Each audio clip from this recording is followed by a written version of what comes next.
to the MLB All-Star Game right here at Citizens Bank Park, welcoming in the game's brightest stars and also celebrating America's 250th birthday. Two young Pirate stars will also be in attendance at the All-Star Futures Game, as Seth Hernandez and Edward Florentino were announced as participants representing the Pittsburgh Pirates. Seth Hernandez ranked by both MLB Pipeline and Baseball America as the #6 prospect in baseball, just over a 2 ERA with 100 strikeouts so far this season, the second most in all of the minor leagues in his 14 starts between Low A Bradenton and High A Greensboro.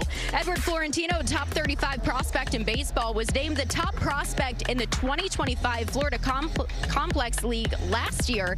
So far this season, he's seen 53 games between Bradenton and Greensboro, has hit 7 doubles, 10 homers, 38 ribbies, and just over an 800 OPS. Both of them will be in the city of Philadelphia for the first time, and excited to represent the Pirates with some of the best young stars. I'm excited. I think we're both kind of excited. I think it's going to be a fun event. It's going to be my first time in Philadelphia, so it's going to be super cool. And just to be around all the amazing prospects at that game, it's going to be super fun. It means a lot. I mean, I was in high school last year, so to be able to come out and play in the Futures Game, it's a blessing for sure. Obviously, to represent the Pirates is a big meaning as well. I think we both want to be in Pittsburgh one day, and this is just a step in the road. So I'm excited for it, but obviously the goal one day is to be in the big league. So if I have to go through the Futures Game to get there, and it's going to be fun. I'm excited for it. For me, it's like kind of the same. It's first time in Philadelphia too, and I think it's one event that we'll learn a lot in that time. So yeah, really cool. I think it will be really funny to see how is the environment, how is the game, like the best of the best, you know. And I think we two are so competitive, and we will have fun out there. The future is bright for the Pittsburgh Pirates, and it could be here before you know it. If you think about last year's Futures Game, the representatives for the Pirates were Connor Griffin and his Marilyn Valdez, both impacting this Buccos lineup here tonight in Game 3 of the 4-game set against the Phillies, coming up next. Wheeler headed to the mound here on a steamy, hot early evening in Philadelphia. Of course, across the state, you know, in Pittsburgh, it's smoking hot. 94 degrees currently. Check out the Pirates lineup.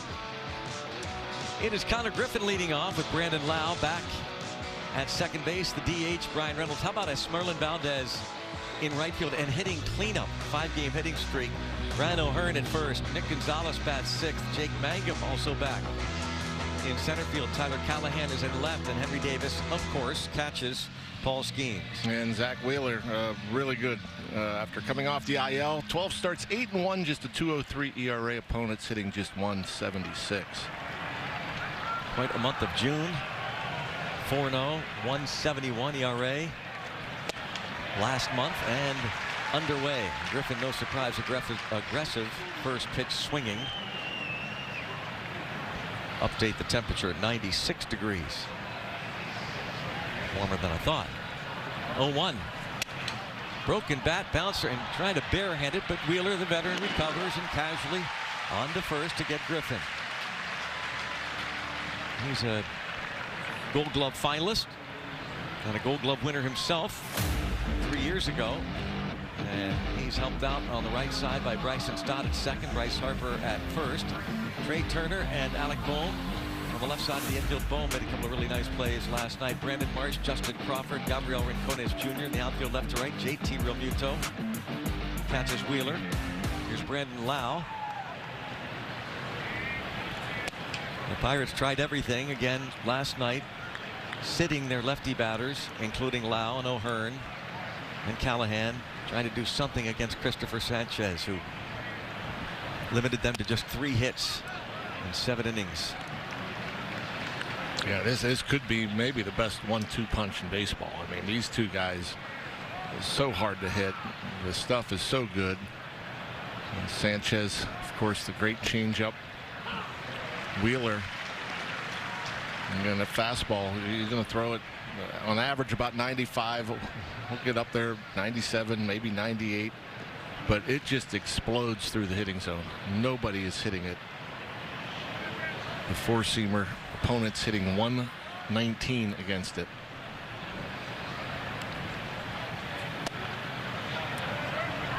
His last start against the Mets, 7 innings, 1 run. Struck out 5, walked 1, 98 pitches. Turn a 2-1 victory in New York over the Mets. His last 2 starts were against their National League East rivals, and there's a rare early walk for Wheeler.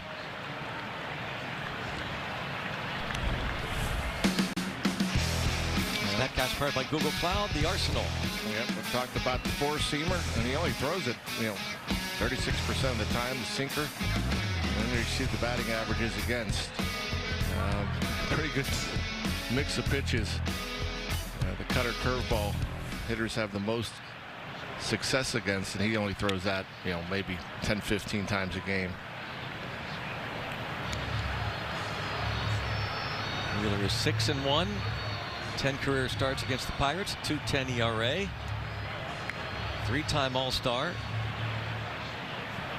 Facing Brian Reynolds, whose 34-game on-base streak came to an end last night, was 0 for 4.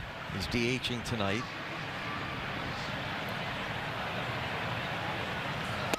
Talk about a guy that hates to see June come to an end. It's Reynolds. Yeah, that was one heck of a month.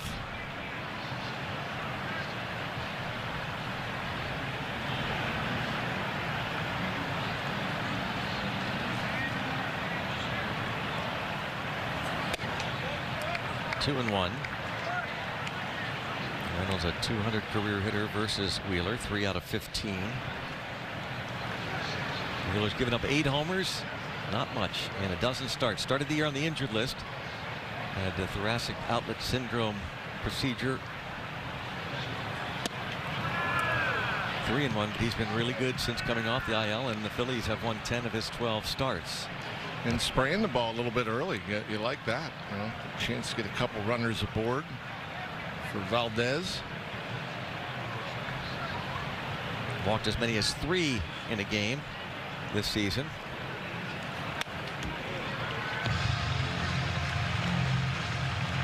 There's the 97 Heat upstairs. Highest winning percentage of any team in their pitcher's starts. Minimum 10 games started, 10 of the last 12.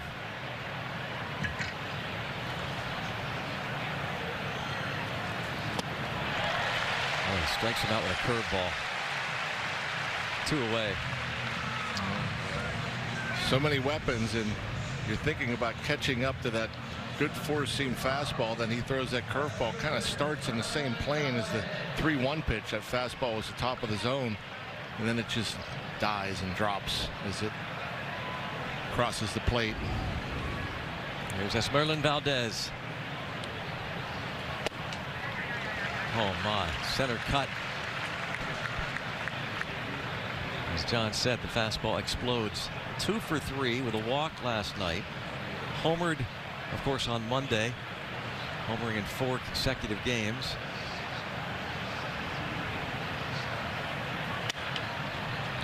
Soft serve to the first baseman Harper. The Pirates get one, leave one, and now it's Paul Skeens' turn.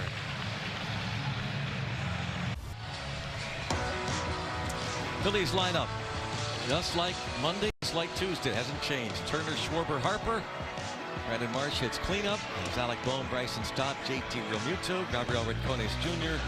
Justin Crawford 5 for 7 in this series. He was 3 for 3, drove in 3 last night, dropped down a sacrifice bunt. And here he is, Paul Skeens. Yeah, his car shield numbers, 18th start, record just 6-7, ERA at 3.10, 114 strikeouts, opponents hitting just 205.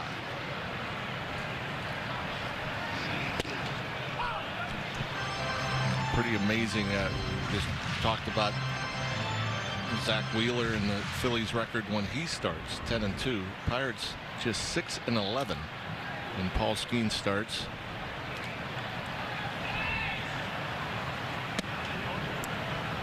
Gotta challenge that, don't you? Yeah. Oh my. Pretty good. Like that was way in the zone. 1 ball, 1 strike on Turner.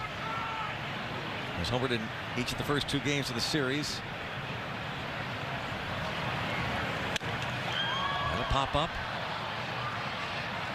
Here's Griffin. 3 pitches, 1 out. Pirates defense. Saw Griffin. His double play partner is Brandon Lau. Nick Gonzalez over at third. Ryan O'Hearn across the diamond. Jake Mangum is in center field, and his wingers, Tyler Callahan in left, Esmeralyn Valdez in right, and Henry Davis catches him again, and Kyle Schwarber comes to the plate.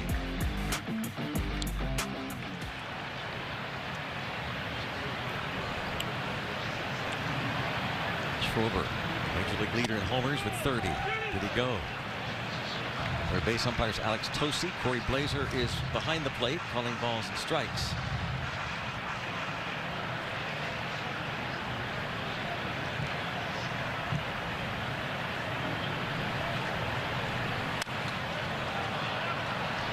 He'll be out of play. 1 ball, 1 strike.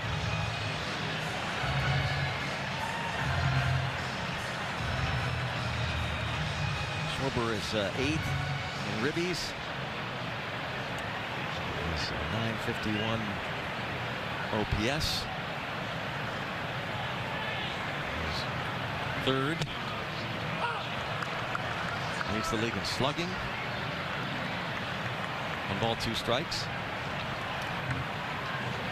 Career numbers against Skeens. To keep it that way.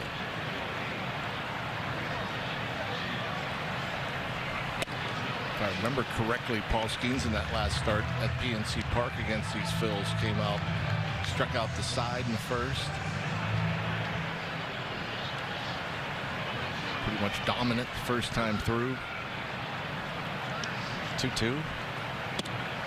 Strikes him out.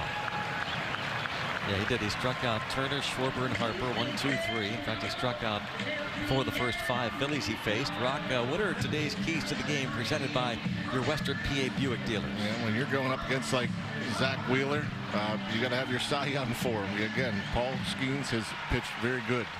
We need him to pitch great here today to limit this Phillies offense. And we already saw Esmeralyn Valdez hit. He's been hot. Great series so far. We need more magic from Valdez. He made a nice catch last night as well in right field. And cleaning up in this ball game.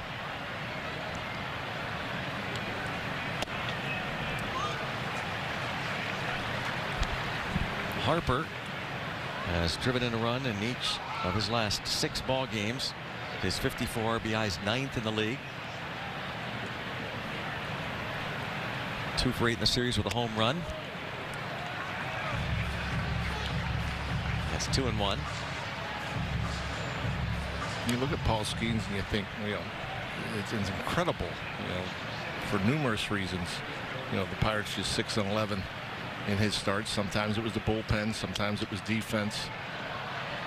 A couple of so-so starts for Paul, but certainly has pitched way better in that record. And you think if they were just 11-6, and that's not a lot to ask, instead of 6-11, how that record would look. They'd be 10 over 500, 2nd in Central, within striking distance of the Brewers. It just does not make any sense at all. 3-2. To go this long, to go 8 consecutive games.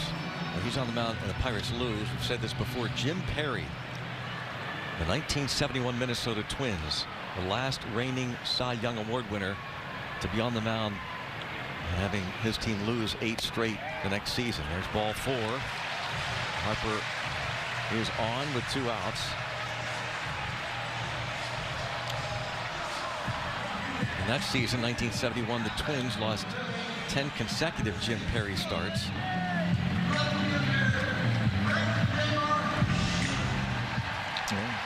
Was pitching carefully to Bryce Harper, and boy, call could have went his way. Marsh now. Swing and the miss. Marsh 0 for 5. Last night, 2 home runs on Monday. Third highest batting average in the National League.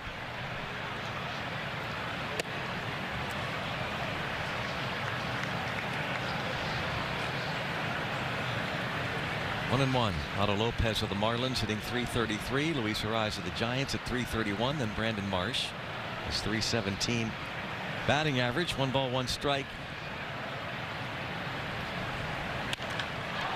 To center field, Mangum back to the track, to the wall, and oh yes, he hangs on. Jake Mangum with a little snow cone on a hot night in Philly. Keeps it 0-0. What a huge play. That is an incredible play. Perhaps a game changer. Times the jump perfectly. Knows where he's at. Well done. See if that doesn't spark the offense. That play by Mangum. O'Hearn did pinch hit in the game last night and drew an 11-pitch walk. The longest pinch hit plate appearance of the season for the Pirates. Here's the catch by Jake Mangum. Brandon Marsh looked like he might give the Phillies a 2-0 lead. Yeah, the way the ball has been carrying in this series, I didn't think he had a chance, but you see it 409 feet away. And Mangum, again, feeling that track, knowing where the wall is. Time to jump perfectly. That's a huge, huge play.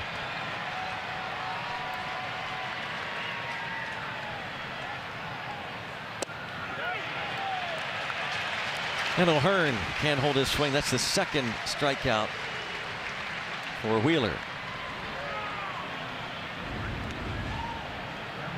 And his curveball again kind of breaks more 12-6 than east-west, and you see that spin and how much that ball drops as it enters the hitting zone.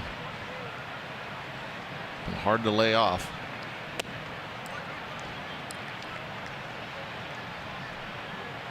Nick Gonzalez 1 for 6 in the series.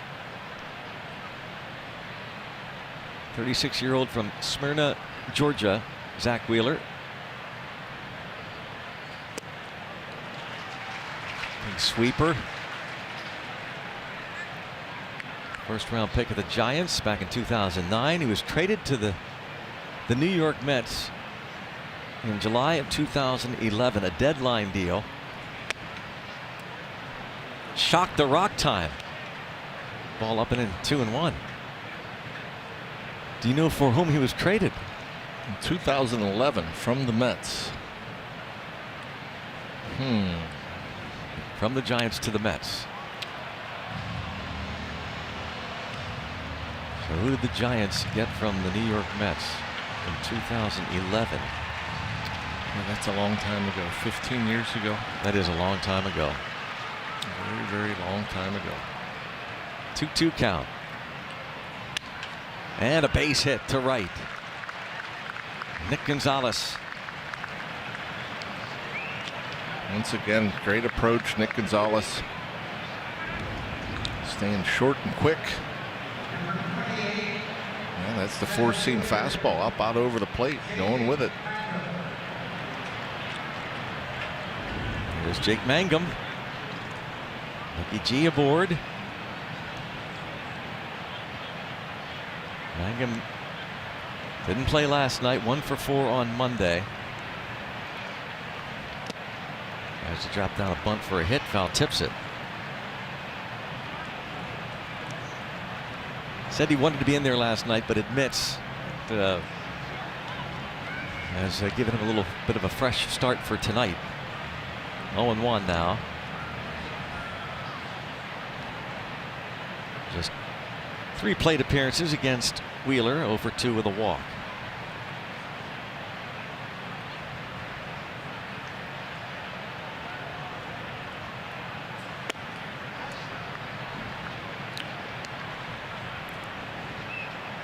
Even on Mangum, the switch hitter. Tyler Callahan on deck. A peek down there at Tony Beasley.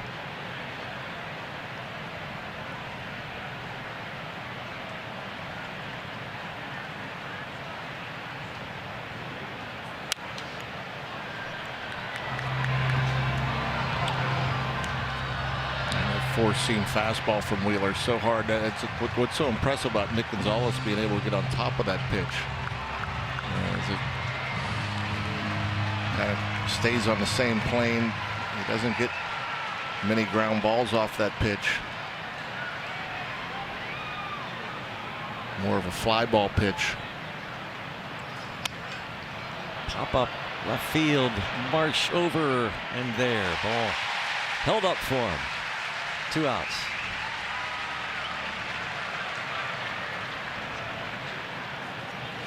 Now the Pirates did really nothing that day on May the 17th at PNC Park against Wheeler. I mean, a couple line drive outs to center. Connor Griffin had an infield hit. He allowed 4 hits that day. Brandon Lau had a double in the 6th inning. Nick Gonzalez and Spencer Horwitz had the other hits. He went 7. 1 walk, struck out 8, and a line drive foul by Callahan. And geared up for the fastball, got the cut fastball, got the head out. You see that a lot, guys that throw the cutters in. And you see it, it just keeps running in. You get the bad head out more often than not. You're out in front, pulling it foul.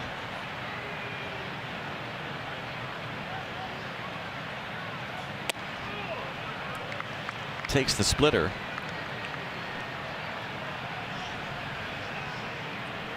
There's the usage. Yeah, both Wheeler and Paul in that first inning using all their pitches early, showing everything they got. Big hack.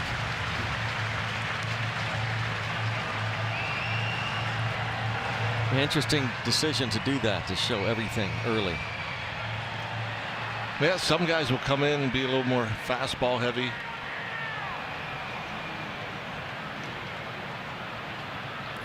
Paul Skeens. 1 ball, 2 strikes on Callahan. And then blows the 96-mile-an-hour fastball past him. He has struck out 3. It's 0-0 heading to the bottom half of the 2nd inning in Philadelphia. Homestand Tuesday night against the Atlanta Braves, and then the Brewers come in starting on Friday night. That is Country Weekend at PNC Park, Friday night, July the 10th. 1 week from this Friday, and after the game, a post-game Zambelli fireworks show. For tickets, go to pirates.com. Pirates and Brew Crew play a 3-game series following a series against the Atlanta Braves. And Paul Skeens should start that game, the first game of that series, which means he should start the final game of the first half of the season against the Brewers on that Sunday. So talk about a big stretch for the Pirates and for Paul Skeens. Ball and a strike, and the All-Star announcement coming up this weekend. See if he's named for a 3rd straight time. He started the first 2 games, and remember, the All-Star game is right here in Philadelphia. Whoa! And Bohm said it got him, and Corey Blazer, the home plate umpire, agreed.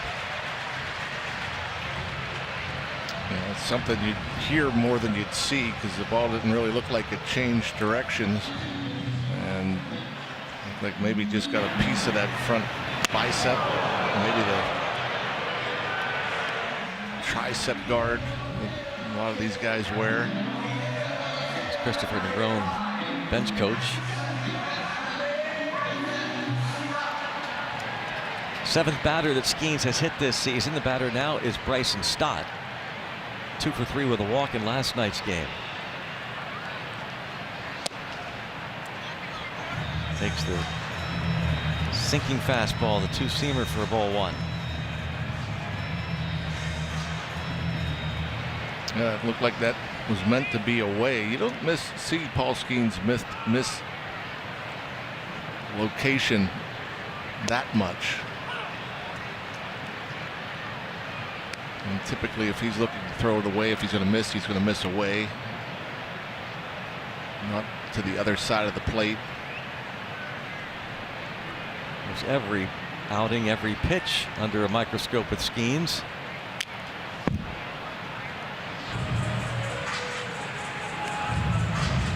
Still outstanding numbers, but an earned run average of .310, no longer in the top 10. You know about the wins.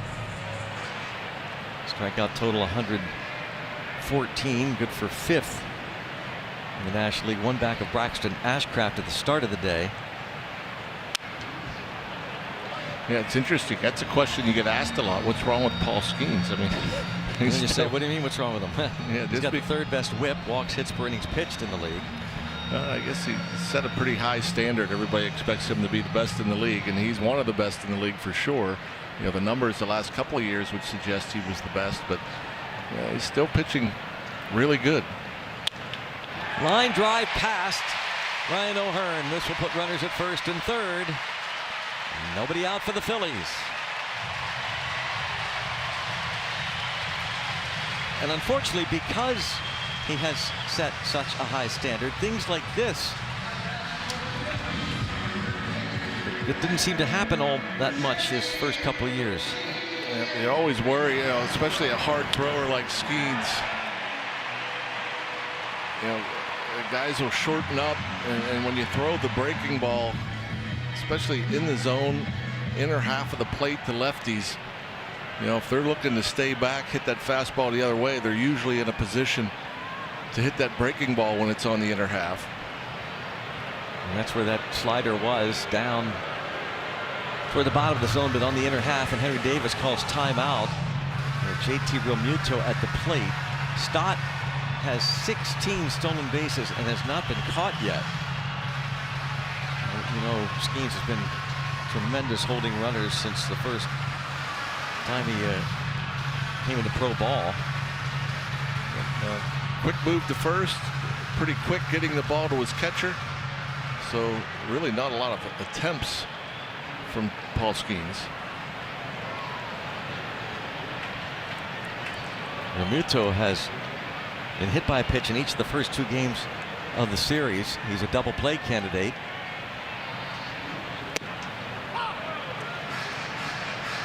But Paul, he'd probably much prefer a strikeout here. And these are the times his first couple of years where he would just go to another level. 1st and 3rd, it just really shut the door on an opponent. 1 ball, 1 strike. Yeah, that was a sweeper there. He's thrown a couple where they just spun and stayed up without a lot of break. That sweeper, usually a real big sweeping pitch that would break across the plate. You wonder, there's another one that just stayed inside, hardly any break. And you wonder, hot, humid.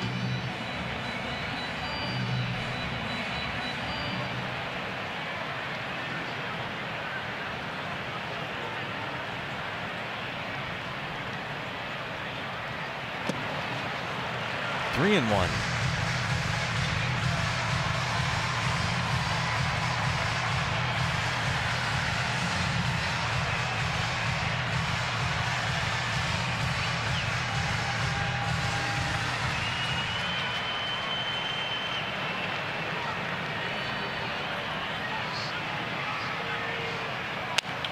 Smoked past the base runner. Boom.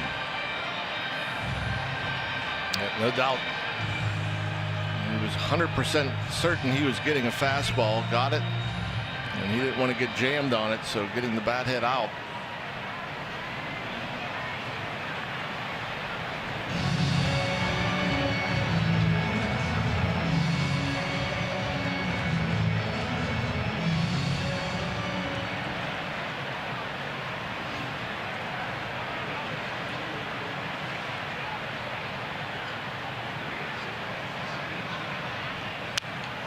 Still 3 and 2. 98. Fouled off by Realmuto. Hitting just .204 with 5 homers and 25 runs batted in.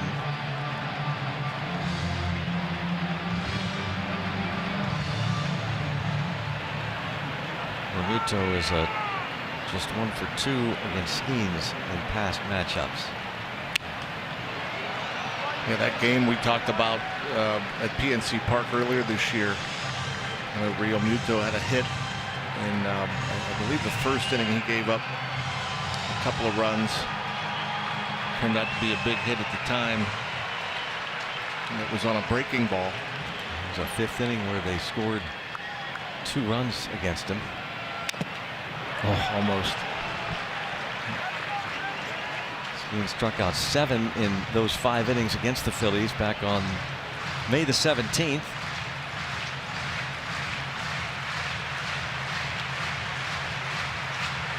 Pitch number 9 coming up.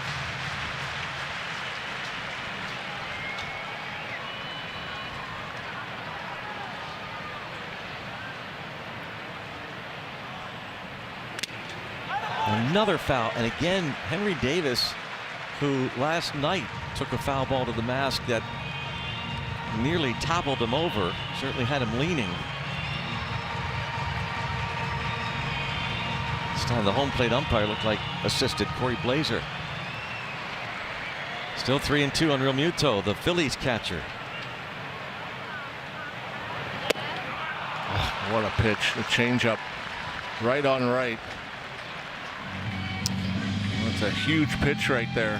Hasn't thrown many changeups. Might be his first of the game, maybe second. That strikeout presented by Coppers, protecting what matters, preserving the future. You get Realmuto in swing mode, and he threw him a bunch of sweepers, fastballs. That changeup looks a lot like the fastball coming out of the hand. Righties don't see a lot of righty fastballs. Now he faces the rookie Rincones. Gabriel Rincones Jr. has played in 12 games. He's got 38 major league at bats, 5 for 38. A little flinch there from the home plate umpire. And Davis challenges. ABS powered by T-Mobile. Calls confirmed. Pittsburgh has 1 challenge remaining.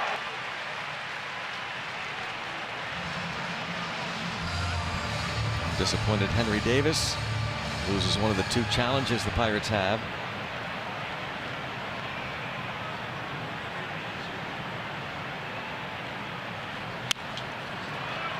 Popped it up, going to be out of play. So now 2 strikes on Rincones and a chance for Skeens to get another punch out against this rookie. Yeah, another one of those situations that your options, you can try to go upstairs with the fastball, maybe go back to that change.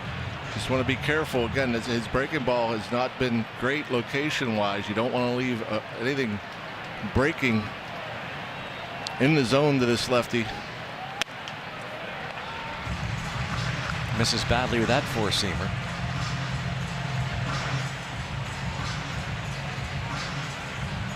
Skeens with his 2nd strikeout just got Realmuto. He struck out Elly De La Cruz his last start, the Reds shortstop, for his 500th of his major league career. Came in his 72nd start. Fastest Pirates pitcher in terms of starts to reach the 500 mark, surpassing Bob Beal. That's pretty impressive.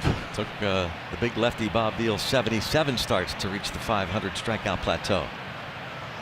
2-2.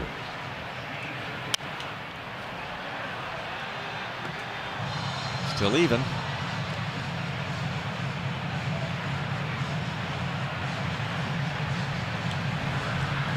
Again, under such scrutiny, but just throwing a lot of pitches. Well, that's the one. Oh, can't. And I guarantee you, because he challenged earlier in this at bat, boy, that's a huge missed call. 3-2. Wow. They're loaded, and this again, he may get out of it. Sure, hope he does. Working hard to do just that, but this is the difference for Skeens. And we saw the first couple years. And some starts this year dominant as he faces J.P. Crawford.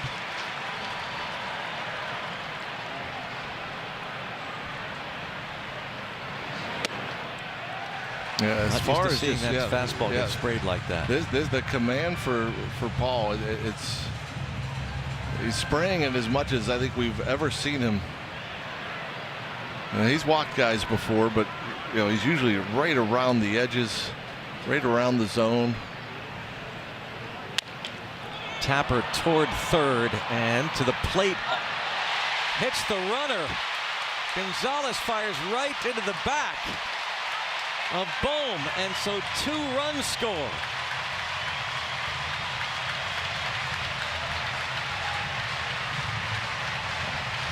Boy, I mean that's a huge out once again,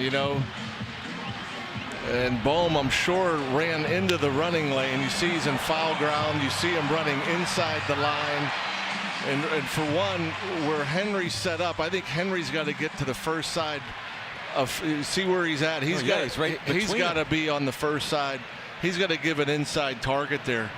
I'm sure Nick Gonzalez, all he saw was Bohm's back, because he's looking at his catcher, and his catcher's not in view. His catcher is basically right behind the runner. He's got to get way into that first base side. Like step even in front of the plate. Yeah, I mean, but he's got to be able to get a target where his left foot's on home plate and his right foot's as far out as possible.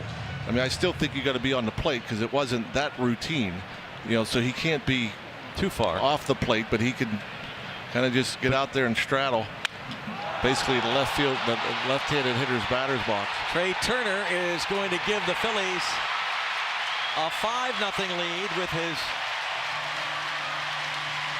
10th home run of the season, and he's homered in each of the 3 games of the series. 5-0 Philadelphia.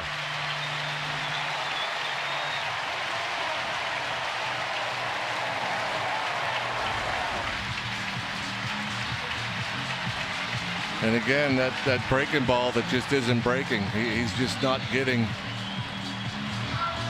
the rotation. He's thrown so many of these in this inning that you just have stayed up, middle in to a righty, up and away to a lefty.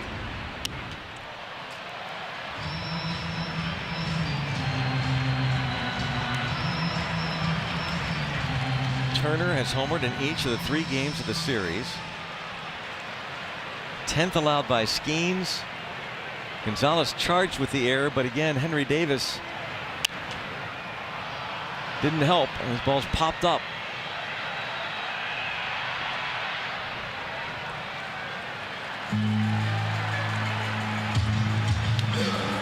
And here we are in the 2nd inning. And the Pirates have Cam Sanders loosening. He just joined the team today. They sent Brandon Beddois back. And Nick Gonzalez, relatively new to third base. Of course, he's played there a bunch this year. You almost have to go to first with that ball. You don't see your catcher. You don't have anywhere to throw it. Just take the out. Yeah. You get it out, and because you can see the run. Here it is again from this angle.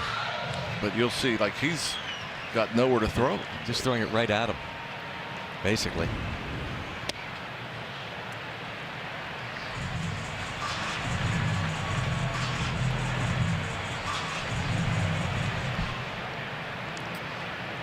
One ball, one strike.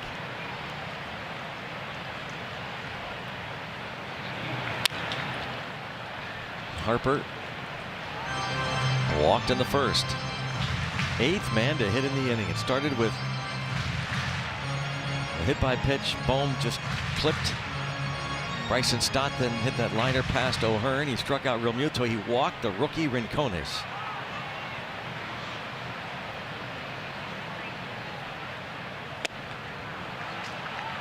Inning finally comes to an end, but the Pirates trail 5-0 going to the 3rd.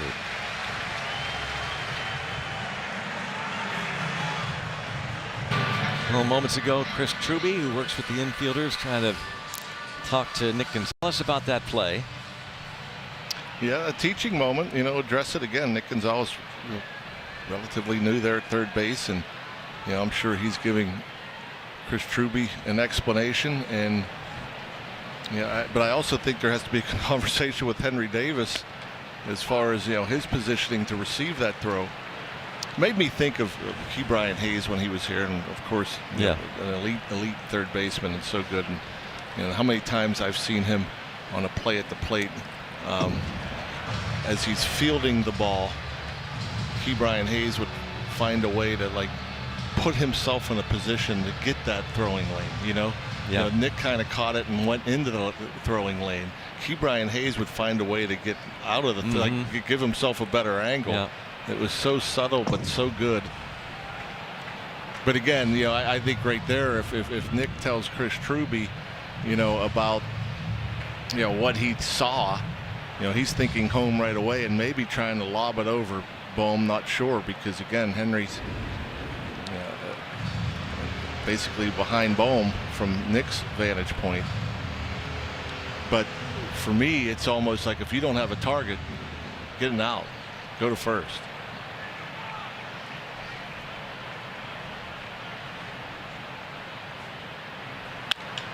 Davis drive to left field, back to the wall, and Henry Davis. It's a line drive home run to get the Pirates on the board. It's 5-1, number 7 for Henry Davis, which is incredible because we're talking about the play that was involved Nick Gonzalez and Henry Davis, and you might have seen him miss a sweeper that was so far off the plate it bounced in the left-hand batter's box. How about that? Henry Davis quickly in the hole, 0-2, and then Wheeler's using that four-seam fastball up in the zone, and Henry certainly didn't get all of it, but he got enough.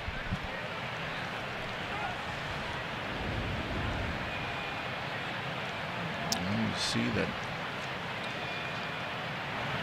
getting the ball in the air to the pull side, and home run brought to you by UPMC.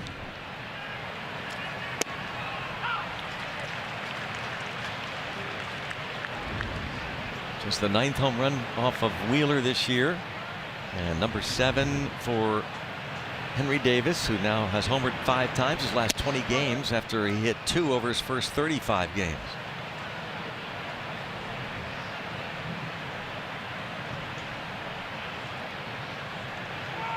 A Bucco fan wearing the 412 t-shirt caught that with a glove. A little broken bat player. Shortstop coming on. Turner can't make the play. Infield hit Griffin. We saw that play the other night. That it was a huge play in game 1 of this series by Jared Triola, where he went over a similar play to end an inning, went down with his glove, and I praised it on the radio side because so often you see this. You have time with your glove just as much. If you get on there two-handed with your glove, you're going to get rid of it just about as quickly. You go with a bare hand, it's do or die. See if Brandon Lau can't hit a mistake here from Wheeler and get the Pirates right back in this thing. Lau walked in the first. This Pirates team signature is the fact that they battle back. They've got the offense. 0-2. Yeah, it was impressive Monday night against Aaron Nola. Big eruption offensively. They were down 5 going into the 4th. Scored 2 in the 4th, 6 in the 5th, and won at 11-7.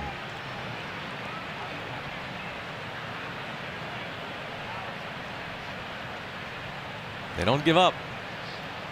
Battling Bucks. Matt Haig there, the hitting coach. Words for Reynolds.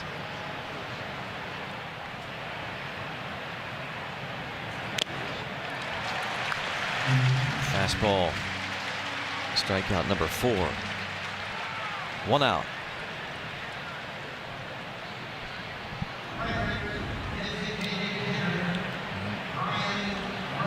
Boy, that not only is he at 96, but the movement, the late movement, starts maybe a bit off the plate in. Runs over that inside edge.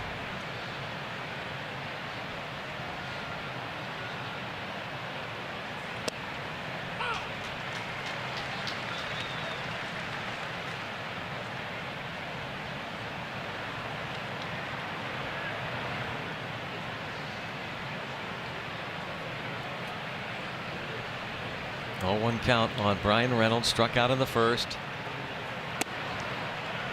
He's in the hole 0-2.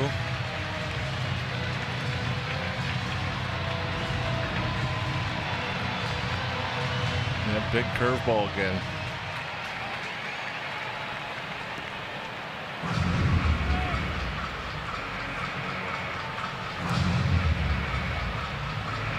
Not to sound the alarm, but Reynolds has struck out now 4 of his last 6 at bats. Going back to his last AB on Monday. And something we have seen in particularly the month of June, how hot he got during the hitting streak, the on-base streak. It wasn't striking out hardly at all.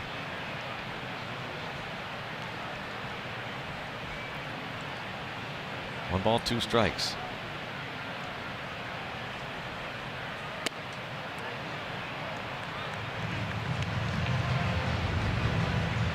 Two and 2. Esmerlin Valdez on deck.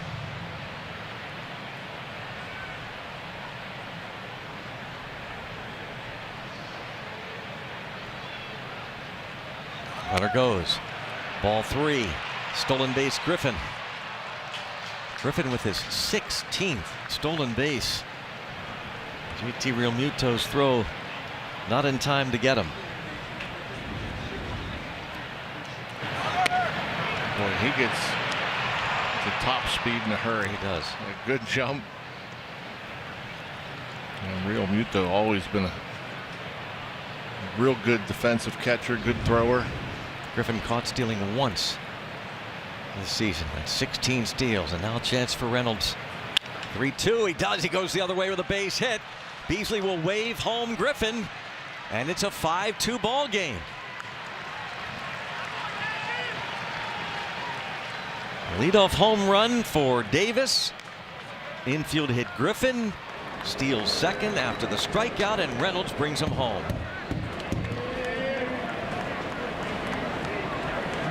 Yep. Good job getting back into the count, the full count, looking fastball up out over the plate, going with it. No chance for Marsh in left field. The great speed of Connor Griffin.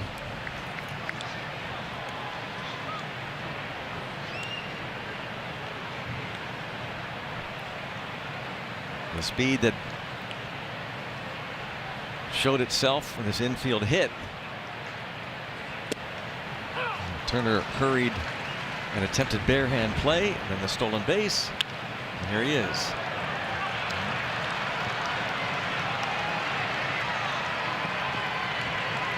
(5-2). 1 ball, 1 strike on Valdez. Oh, big cut fastball way in off the plate.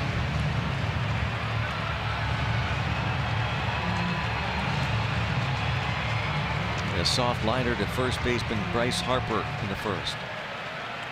Yeah, I don't know if that fastball, if TV gives it the run it has, enough justice. That thing we saw on the strikeout to Lau, see some of the late movement. The one to Valdez that he fouled off really ran in off the plate. 2-2. How impressed have you been with this 22-year-old? It is impressive, because there's times where you might see some length in the swing, and then he makes an adjustment, and later in the at bat sometimes he'll turn around, velocity up. The way he stayed on some breaking balls. Was that foul? Still 2-2. I think he's getting more and more comfortable to where He's taking more pitches, drawing more walks. Nice grab. Barehanded on a hot liner. Another 2-2 pitch from Wheeler. Oh, lays off. Yeah, that's what I mean. Yeah, his takes. Let's say he had 3 walks coming into this series. He's walked. Yeah, now has 6 total. 3 in the last couple of nights.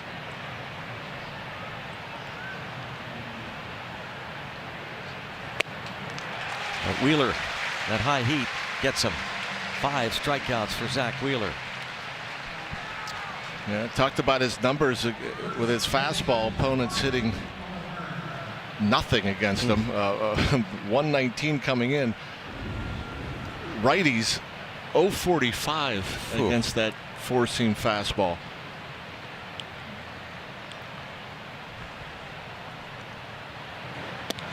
That makes the Davis homer that much more impressive. 8 homers coming in. 6 of those left-handed batters. That's just the 3rd home run a righty has hit off of him.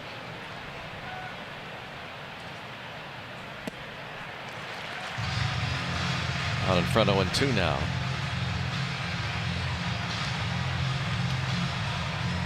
Struck out O'Hearn in the 2nd.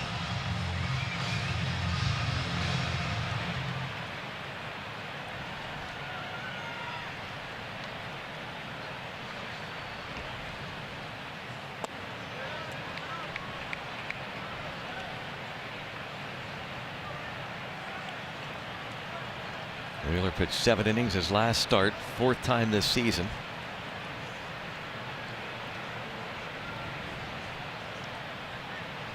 One and 2 on O'Hearn.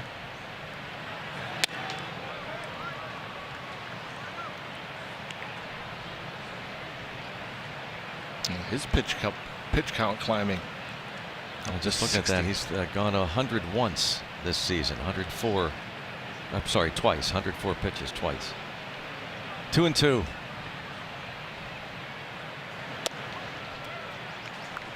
Interesting. 3 and 2. Curveball misses. Nick Gonzalez on deck. Pitches by inning for Zach Wheeler. He's at 61.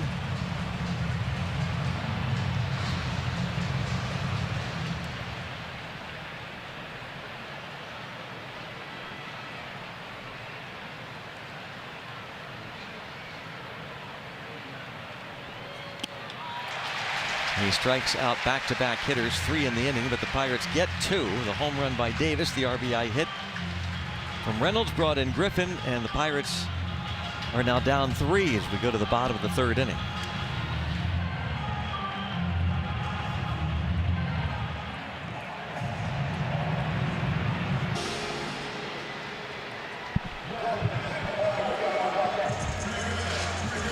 Welcome back with the All-Star Futures game announcement today of Seth Hernandez and Edward Florentino representing the Pittsburgh Pirates. You're looking at a guy who was there last year, and Esmeralyn Valdez, and of course Connor Griffin on the field here today for the Bucks. Valdez told me he remembers it like yesterday when he got the news. He didn't sleep for 2 weeks. He admitted he never thought he would be a part of a Futures game, and it didn't really sink in until he was actually on the flight. Connor Griffin said he was super excited for the experience to play in a big stadium, with it being in Atlanta as well, in front of Chipper Jones. Brownie. Hannah, thank you, as Brandon Marsh on a 1-0 pitch homers. He was robbed by Mangum in the 1st. Goes deep to lead off the bottom of the 3rd against Skeens, who gives up now 2nd home run of the game.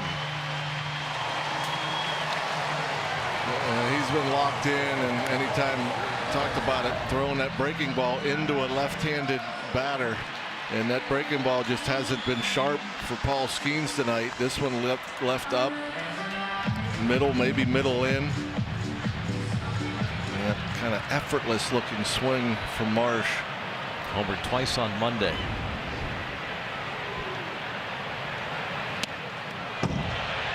Bohm, who was grazed by a pitch leading off the 2nd.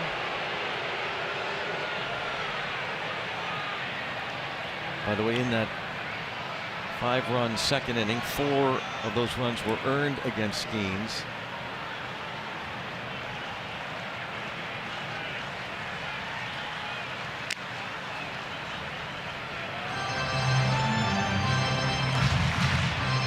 talked about the debate in our open, and the debate will continue. His ERA has climbed now to 3.51. Came in over his last 8 starts, 4.40.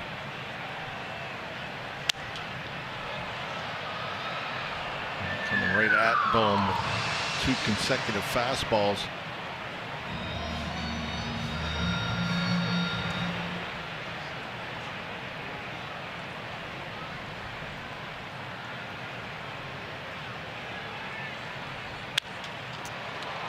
Caught on a line drive by O'Hearn.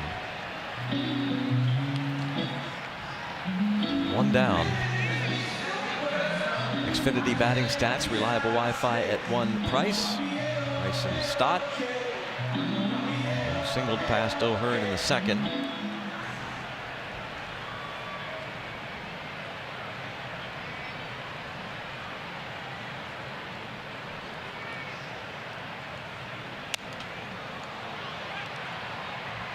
Quick second out.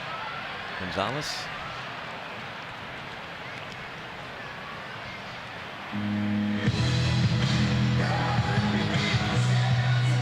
Two down. Gonzalez charged with that error. 4-run scoring. 5-run scoring, 4 of them earned. Against Skeens' line. Check out Real Muto. It was a long at bat in the second for JT Real Muto.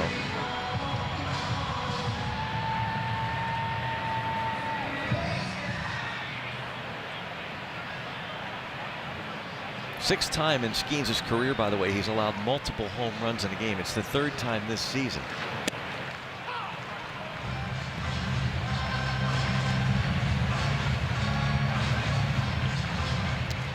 See him after that sweeper again. It was up, not the same break that we're used to seeing. Wiped his hand on his pant. O'Hearn over. He's got some room. So the home run and then a line out to first and a couple of foul pops. Phillies up 6-2.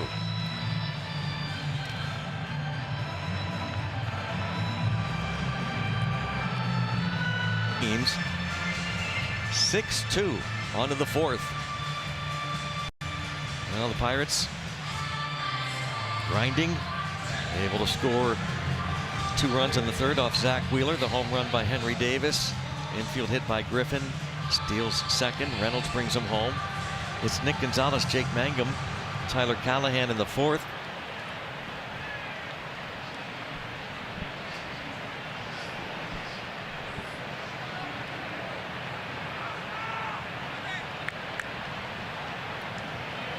Wheeler, I wonder when. Oh, by the way, we didn't get to the Shock the Rock question. Yeah. Going back to the first inning. He was drafted in the 1st round by the Giants in 2009, and then the Giants traded him to the Mets in 2011 for what player? Soon to be Hall of Famer. Soon to be Hall of Famer. This is our Shock the Rock segment, Wow, in case you're unaware of it, on Sportsnet Pittsburgh. We do it every game that John Wainers and you can see we're shocking them. I am shocked. That's the purpose of it. It's a great game show. So much fun. A great game show. I'm shocked. Yeah. I know Ding, that. ding, ding. Time is up. Carlos Beltran. No kidding. Wow, I forgot all about that. I went through the whole diamond a couple of times trying to think of former Mets that were worthy enough to get traded for Zach Wheeler. Yeah. And then Wheeler, when he was with the Mets, like so many pitchers, had to overcome the Tommy John surgery and had some setbacks. Missed 2 straight years following the Tommy John. Chopper, there's Turner, and double clutches and another infield hit. Nick Gonzalez this time leads off the Pirates' half of the 4th inning. Yeah, keep grinding, keep putting base runners on. You never know what can happen.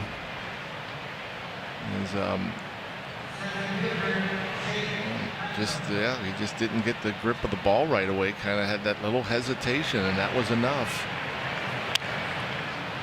Nick Gonzalez out of the box quickly.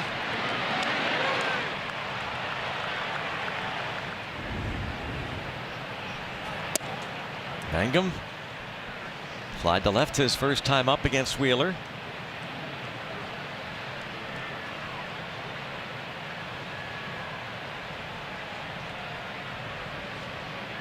Pirates out hitting the Phillies early on here, 5-3.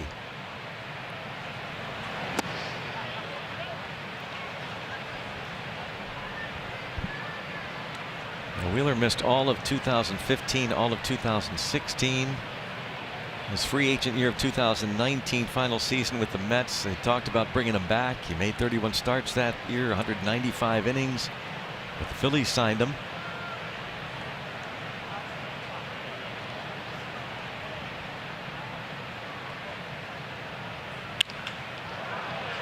Jake Mangum into left center field. First and second. No one out. How about that? A little backdoor. I think this is a little backdoor cutter. A 2-0 pitch.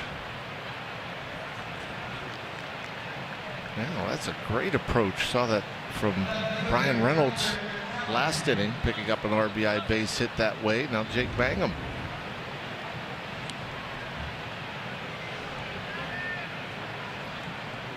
Two aboard. For Callahan. Davis on deck. Callahan a strikeout victim in the second. Pirates now with 6 hits. Ball 1. Callahan playing all over the diamond. He even saved the bullpen a bit last night. Pitched for the second time. Just needed one pitch. Yeah, at the final out. Takes ball. Oh, a strike is called. So maybe catches that outside corner. And it did just nip it. Delayed call.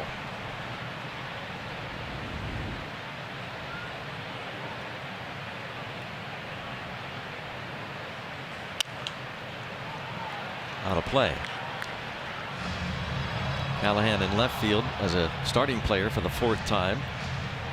He's also started a game at second this year. He started 4 games at third. 7 games in right. Former Reds draft pick. Oh, I know what you're thinking. Everybody was. He didn't move. I thought it was hit him. I mean, yeah. it just looked like he was hoping. And it's almost, when a curveball came in, it almost bounced away from his back leg. Yeah. 2 balls, 2 strikes. Down 4. 4th inning. Struck him out right smack down the middle. Number 7. And Henry Davis comes to the plate for a second time after he led off last inning with a home run. StatCast powered by Google Cloud. Wheeler tried to finish him with a high fastball with 2 strikes, and Henry muscling it out.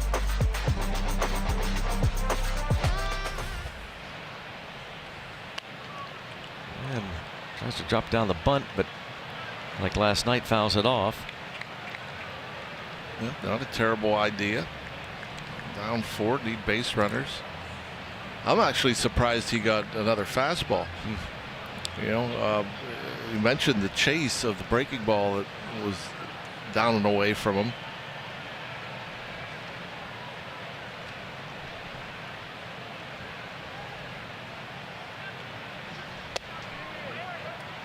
Ball strike.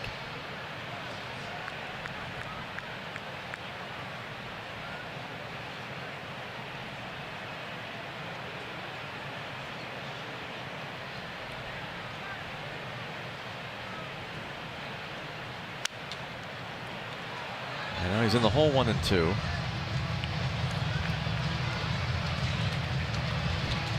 Davis was behind in the count. And he led off the 3rd inning. A 1-2 pitch. Homered.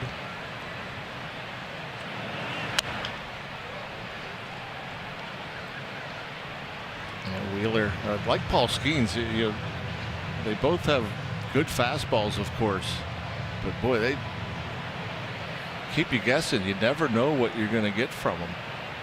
Splits and sweepers and curves, and cutters. And again, the run, that pitch running in off the plate.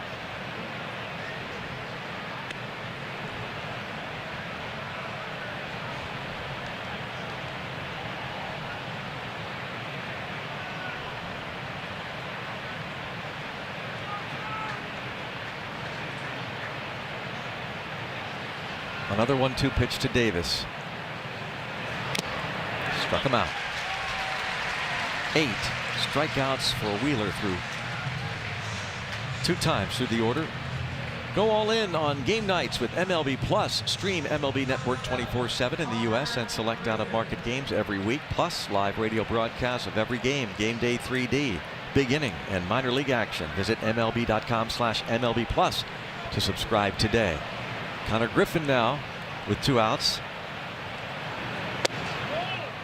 Checks his swing, not according to the first base umpire, Jansen Visconti. Yeah, you know there's a lot of run on this fastball. As many swings and check swings that he's getting, as it just always ends up off the plate in, but getting a lot of offers.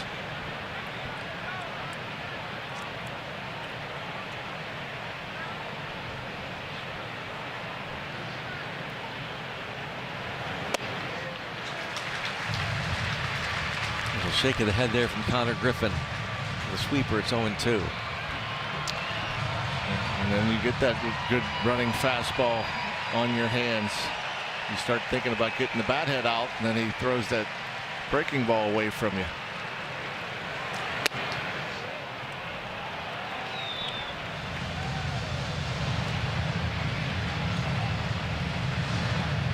Eight strikeouts so far for Wheeler.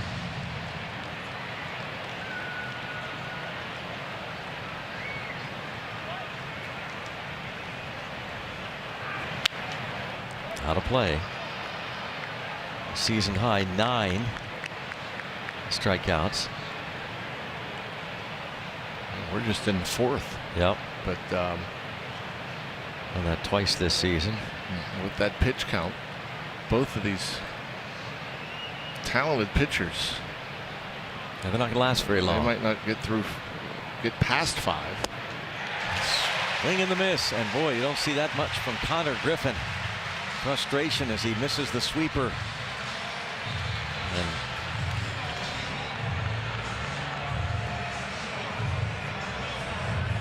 University stat of the day, the Phillies entered today 48-38.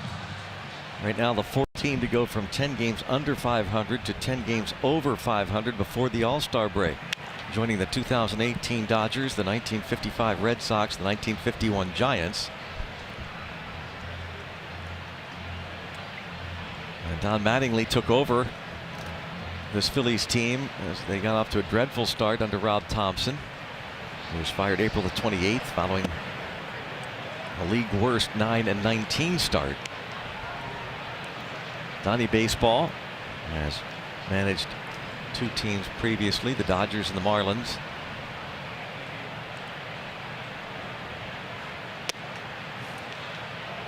The at-bat to Rincones was when you really have your eyebrows raised when talking about Paul Skeens and why he's just not back to where we're used to seeing him. The walk to a guy who's played 12 major league games, and now he's got a base hit off him on a 2-1 pitch leading off the 4th. Yeah, in fairness, I mean, it was a grind, and he did throw a backdoor breaking ball that appeared to be in the zone, wasn't challenged before he ended up being walked.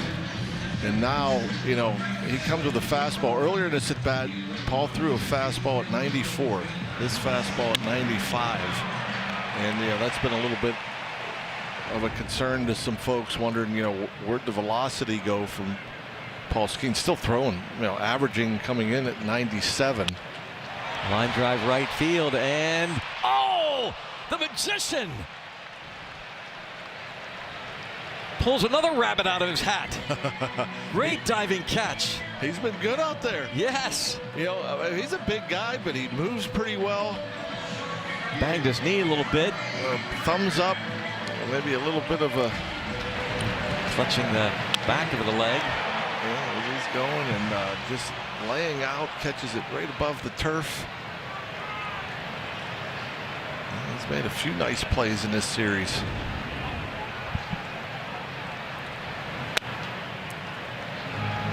Another fastball at 95, and you know, that's alarming. Yes. 95. We've talked a lot about his velocity being down a tick.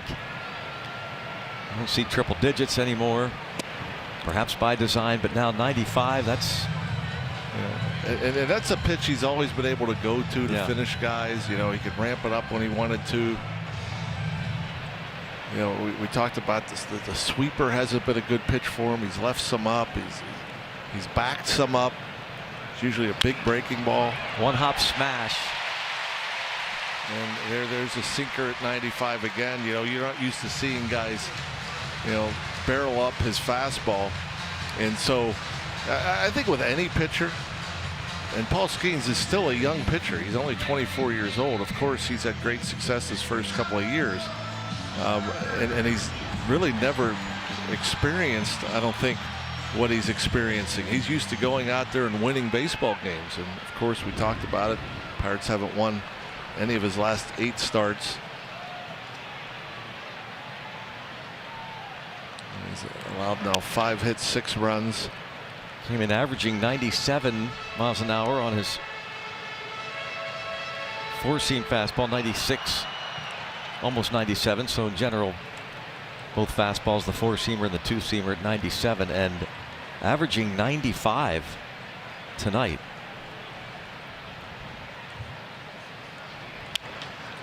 And so you think about, you know, what weapon do you have? What weapon do you normally go to? And Paul, of course, has a handful of weapons, and he's usually really good at locating them, and hitting edges, staying out of the middle of the plate.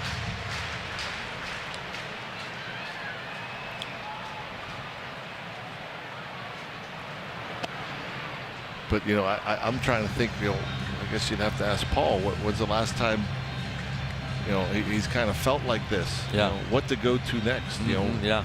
Well, that splinker was, especially the first year and even the second, and now it's not necessarily on the shelf, but not nearly the weapon that it was. And even there, the action on that splinker is not the same.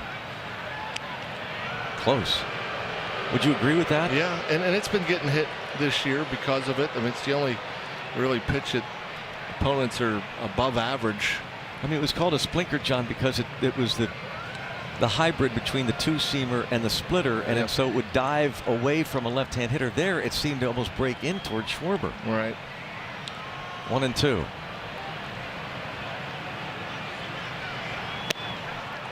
Well, there's a challenge, and even though it's 95, he still gets them. Let's do this right. Let's do this right. Let's go down. Going upstairs. Top of the zone.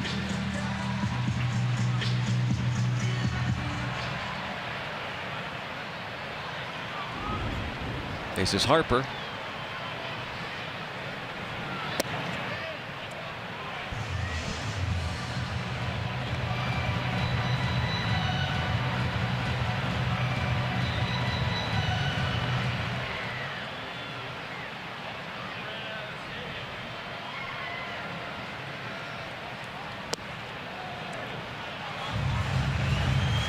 That splitter, but even that velo down a bit. 2 balls, no strikes.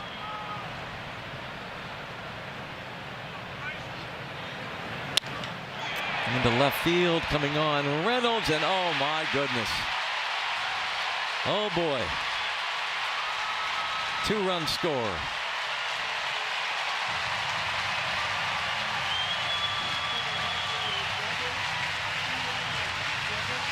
Double and 2 RBIs. I'm sorry, Callahan in left. Nice reflex to say Reynolds, but Callahan making the diving effort. And it's one of those sinking liners. You know, not sure if you're going to catch it or not as you're running in. You think you have a shot, but at the very least, if you don't catch it in the air, you at least, oh, it went off the end of his glove. He actually had a shot. Yeah, that's a big turn of events if he gets the glove underneath that. 6-2 ball game still. I thought maybe it had bounced, but actually went right off the end of the glove.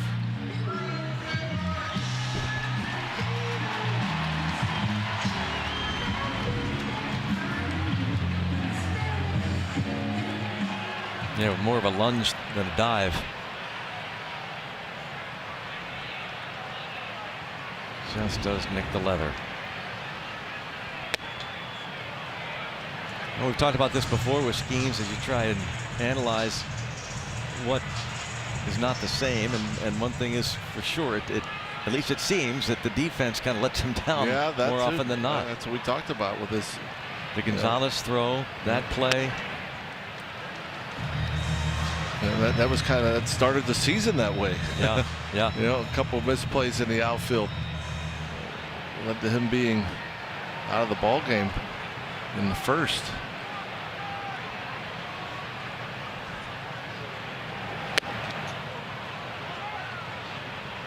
There were several games he left with a lead. Now, he did have a great defensive play behind him in the very first inning. Jake Mangum robbing Brandon Marsh, but looked like might have been a 2-run homer. And it's not just the defense. He hit Bohm. A couple of walks in the first 2 innings. Yeah.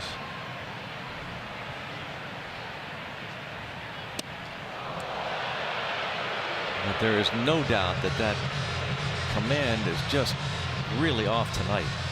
Seeing him spray those fastballs way more often than he has in the past.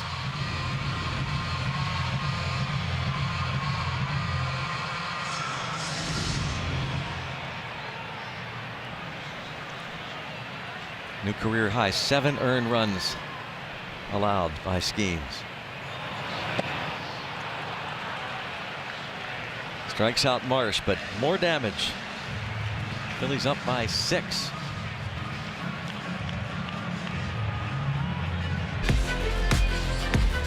Pirates baseball on SNP is presented by Highmark, the official health plan of the Pirates, because life. Highmark Blue Cross Blue Shield. And by Cohen Markets, now serving sweet maple waffle sandwich varieties all day. Come try one. City of brotherly love. Tyler Callahan back in the dugout trying to get words of encouragement from Tony Beasley, who's working with these outfielders this year. You can see how upset Callahan is with himself as the Pirates now trail by 6. They'd come back to score 2 in the third to make it a 6-2 ball game, but the Phillies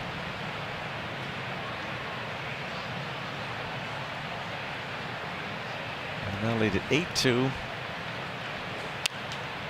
And Lau pops it out of play. Lau has walked and struck out against Wheeler.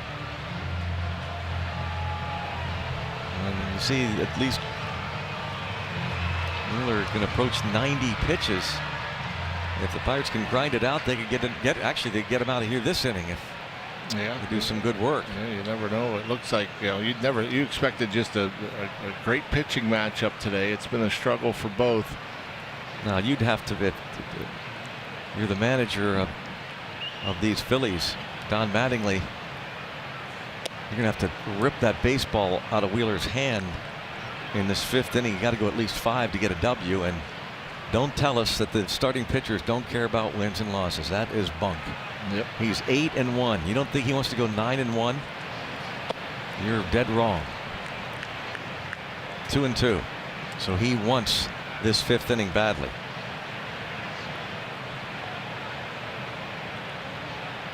Season high 104 pitches done twice, and Mattingly's old school too. He's very aware. That'll help. As Lau is retired. And the ball hit by Turner.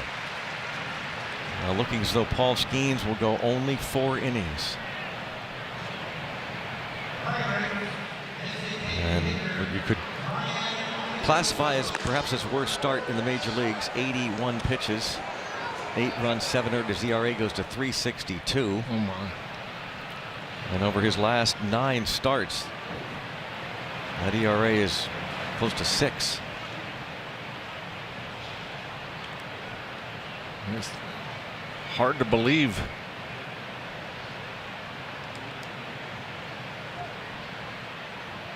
Not quite that high, but about maybe 5.5. Doing quick math here. Now Reynolds, the DH. 2-0.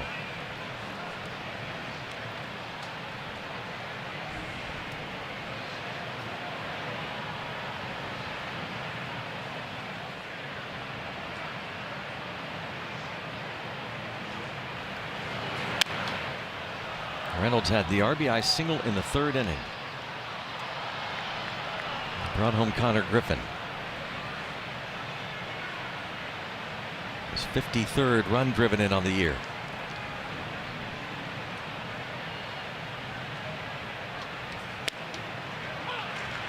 Might Reynolds be here in Philadelphia?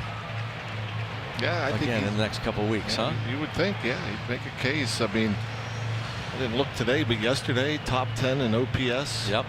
In the National League. It'd be his 3rd All-Star game appearance. All-Star a couple years ago. Made his first All-Star team in 2021.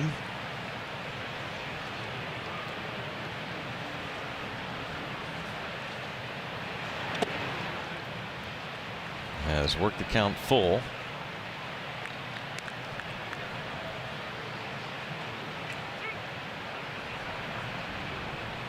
Then we'll see what happens here. Last time, 3-2 pitch. Wheeler went up and away with a fastball that he hit in the left.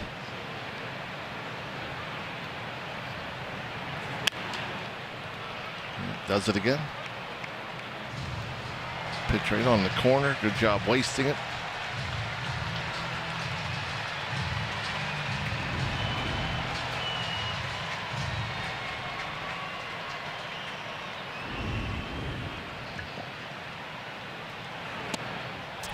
Strikes him out.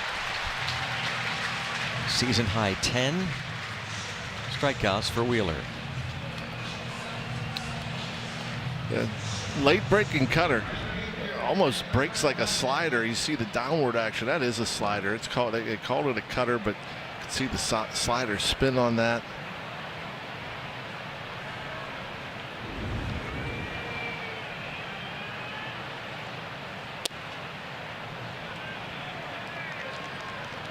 It's Merlin Valdez.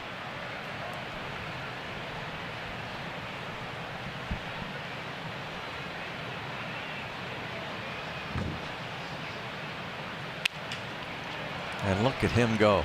Just fighting that off. Valdez, another hit. 2-out single against Wheeler. It's a 6-game hitting streak for him.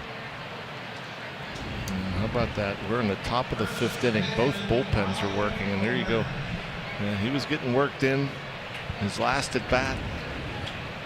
This one caught it a bit deep, but so what? Able to muscle it out there as Kyle Backus, the lefty, gets loose. Might be his last batter. O'Hearn up the middle. First and second.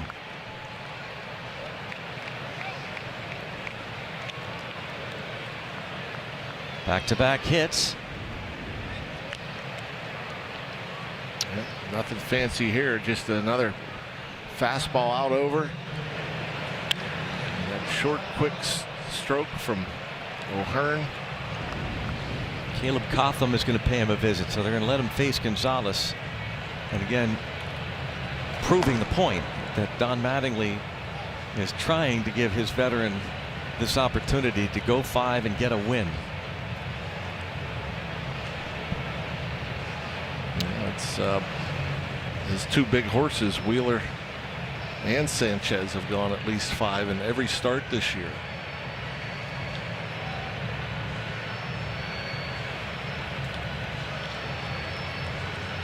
Wheeler went 5 2/3, 2 starts back against his former club, the Mets.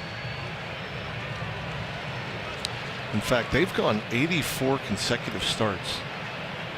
Wow. Sanchez and Wheeler of 5 or more innings. Man. All right, Nick Gonzalez has singled to right and had an infield hit.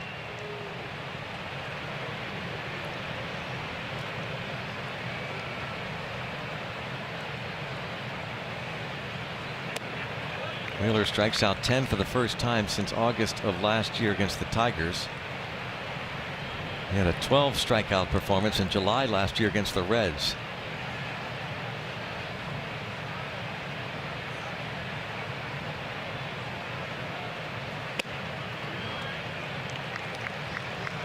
Falls behind 2-0, and you might just be seeing now the real signs of tiring on a very hot night.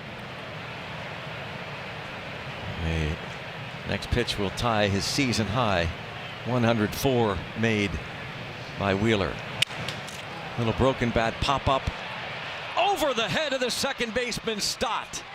Nick Gonzalez is 3 for 3, and it's 8-3. Again, he's pounding it in on the hands of these righties, and the Pirates are able just to muscle it out there. And how about this? My gosh.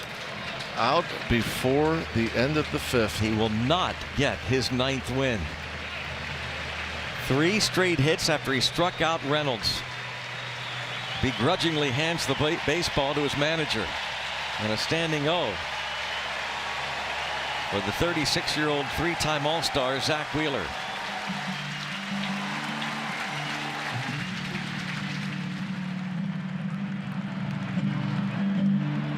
Gonzalez, his 3rd hit of the game, delivers the knockout punch. Zach Wheeler is gone. And sometimes you'll hear about hitters being lucky or unlucky or whatever the case may be. When you have good mechanics, you stay inside the ball, you're short, you're not trying to just lift and pull. There's more luck, Yeah. because the position of your bat at contact allows you to get those kind of hits. Mangum now faces the funky Kyle Backus.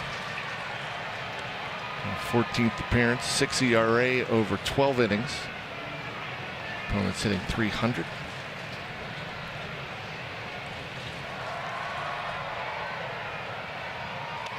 And he hits him. And now we'll see if the Pirates don't go to the bench. Tyler Callahan due up, but we will get a pinch hitter. Jared Triolo will come up.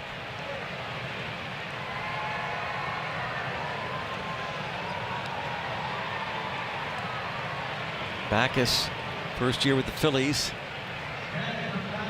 picked up over the winter, was with the Diamondbacks last year.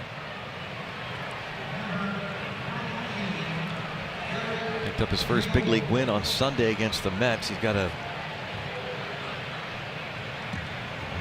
long extension, one of the longest in baseball.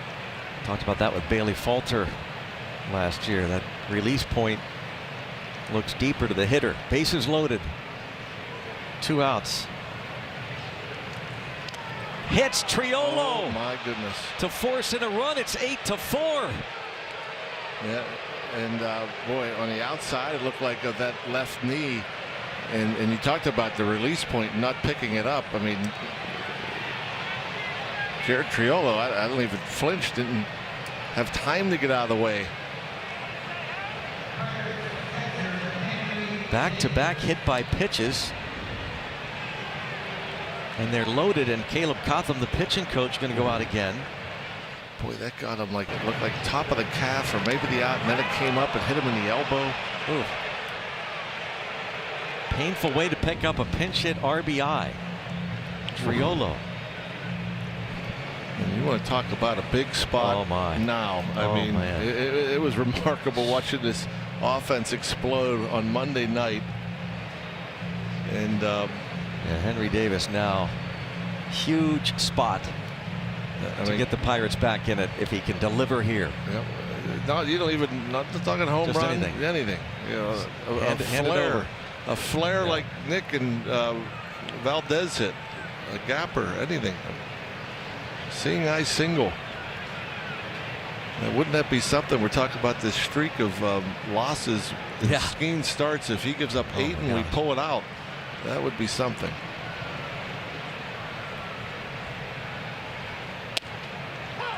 And then he gets that call. Just borderline in, borderline down. Boy, just catching the bottom of the zone.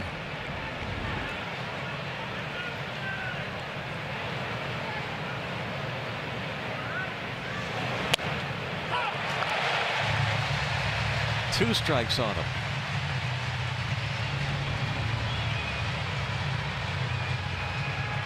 Yeah, that ball's just in that hitting zone before you can react. You know, we don't see Henry Davis take many fastballs for strikes. Again, set up inside.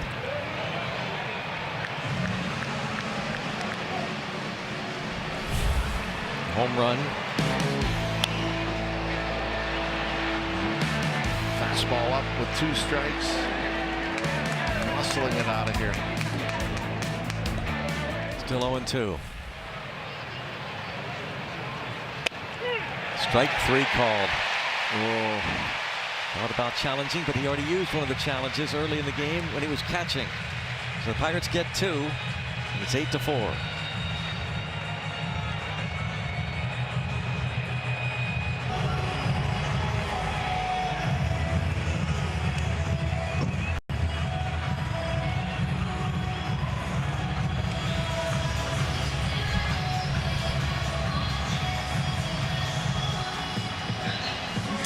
Eight-4 ball game. The Phillies lead it.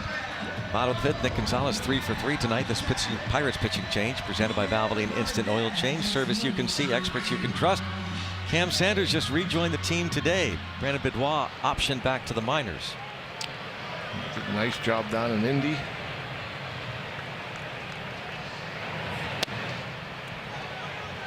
Alec Boehm. Hard thrower. First pitch 97 with sink. 7th game this season with the Pirates. The batter's challenging the call strike.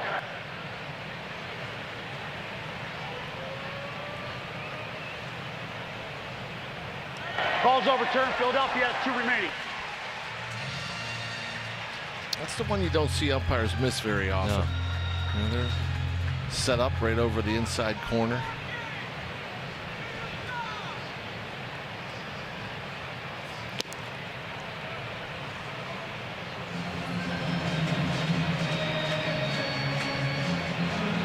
Sanders made his debut last year with Pittsburgh.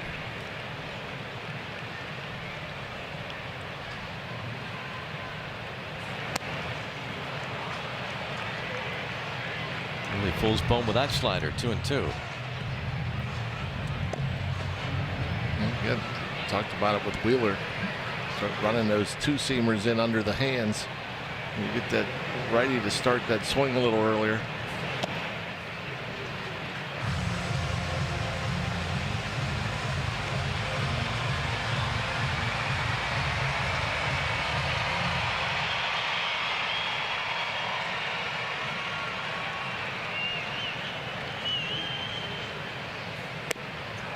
Strikes out Alec Boehm.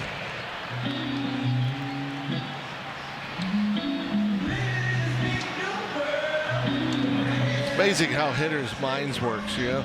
Yep. 2-1, you chase the slider. 2-2, you're like, okay, I'm going to see it a little longer. You take the slider, and then Sanders throws it again, 3-2, and the hitter's mind went back to, I'm going to get a fastball, and I'm charging a fastball. Happens a lot. Especially 3-2. There's some stat. I don't know if it's this year or last year. I don't know if it still holds true that hitters strike out more on 3-2 pitches than they reach. Boy, I don't know if that's it. That's hard for me to believe. I guess it's possible, but your mind changes all the time. I mean, I guess depending on who you're facing, but with the velocities these days, these hitters sometimes they're up there charging fastball, and when you do that, you're more likely to, especially if you're looking to pull the fastball, you're more likely to chase pitches out of the zone, and it happens a lot. There's another good hard breaking ball from Sanders, another chase. And then you might, okay, I'm going to see it longer, look the other way, shorten up, protect, and then they'll get ball 2, ball 3, and then 3-2. All of a sudden, you go back to, oh, here comes a fastball, and you're overly aggressive, and you end up chasing a breaking ball. Stott 1-2. 98 there. 2-2, misses away. Sanders making his first Pirate appearance since May 31st. And sent back down to the minors.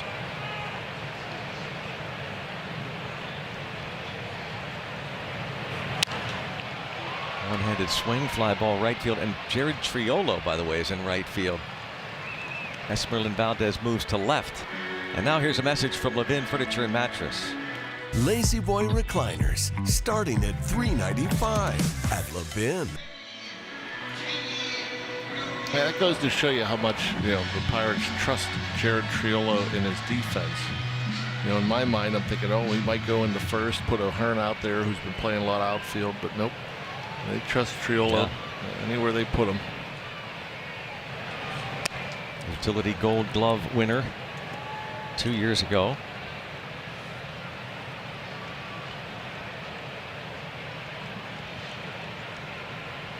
Bounced around, played just about everywhere. Made his first pro appearance in right field 2 years ago. Has not played there much.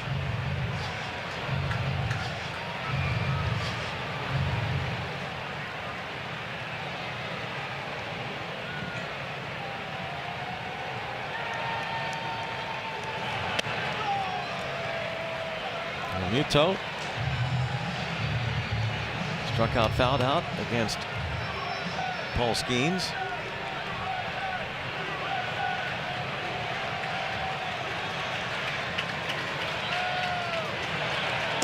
Three and one.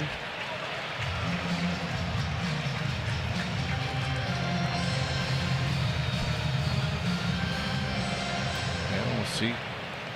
Hitters count. Real Muto.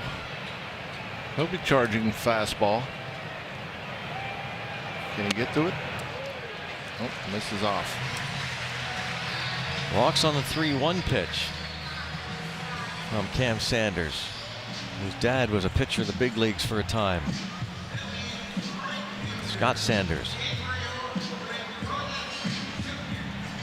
And Cam Sanders, mentioned, made his major league debut with the Pirates last year. Appeared in 6 games with Pittsburgh.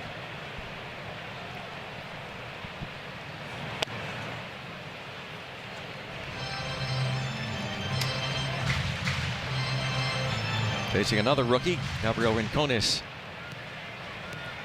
On base twice against Skeens. Skeens went 4, gave up 8 runs, 7 earned, 81 pitches.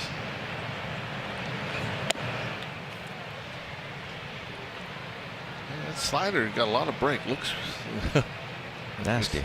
Yeah, very nasty. Tight spin, a lot of downward movement.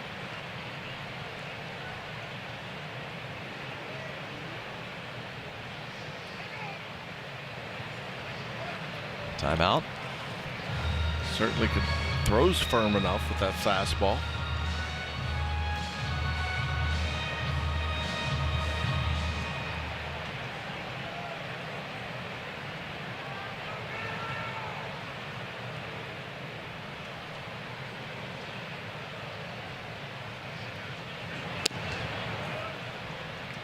Goes to it there, and it's 1-2.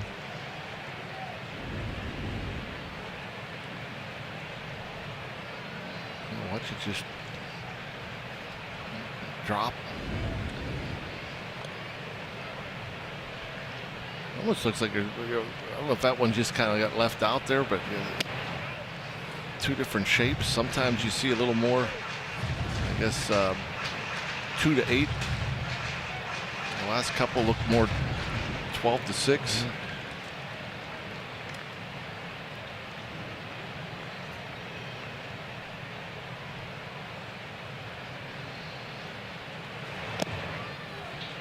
Now it's a full count.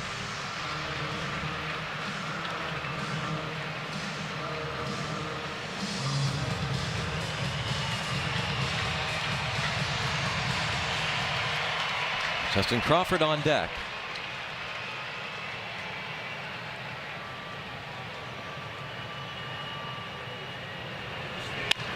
Line drive into right field. On the 3-2 pitch, and Rincones on base for a third straight time. Yeah, continued to go to that slider, perhaps one too many. Again, we've talked about this a lot, the breaking ball that breaks middle in to left-handed hitters. Goes right into their swing path.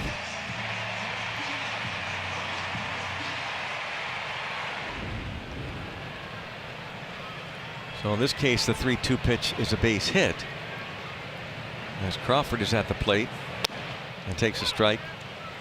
This season, 3,700 challenging to call strike. 3,700 strikeouts on 3-2 counts.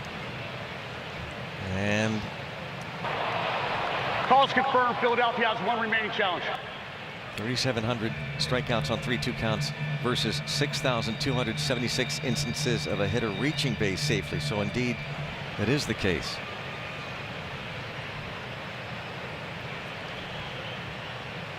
.3,700 strikeouts on 3-2, and they reach base twice as much, just about. Yeah, typically 3-ball counts are going to result in a lot of base runners. But that is a lot of strikeouts. Yeah. Even more last year.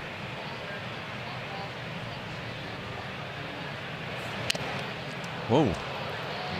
1-2. Big swing from Crawford. Yeah, I think the foul tip maybe got Henry in the hand.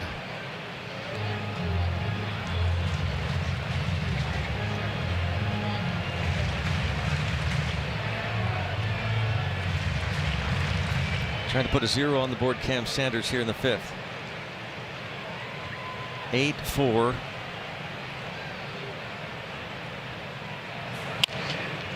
Bounce to second.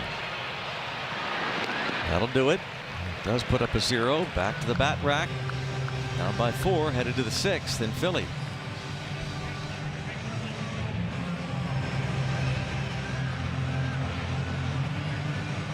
Kyle Backus, who hit the first 2 batters he faced before striking out Henry Davis. Boy, that's a big sweeper. Yeah. He started that way out there.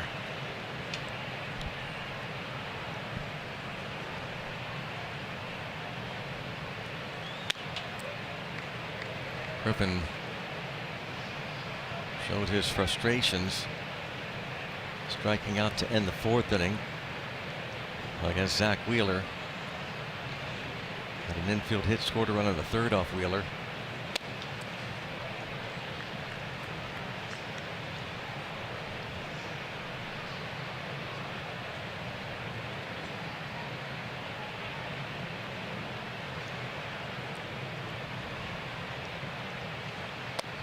It always takes me a minute to get used to this. You know, the PNC Park, the camera angle we get from behind center field is pretty much straight on. Yes. And so here it's offset a little bit, makes the ball look like it moves more. True.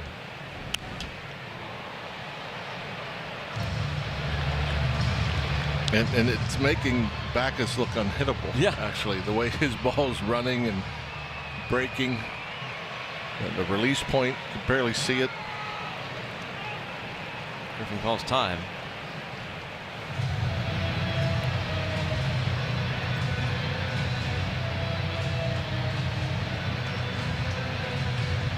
See how Don Mattingly decides to go here with the lefty hitting Lau on deck and the switch hitting Reynolds.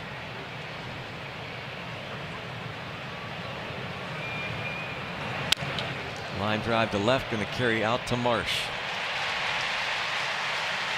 It's pretty good at bat.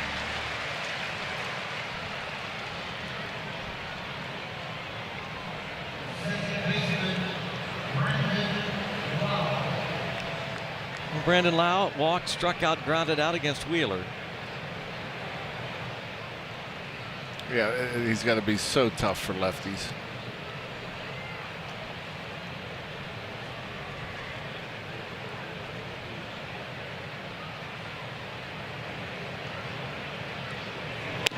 Made his major league debut June 8th last year.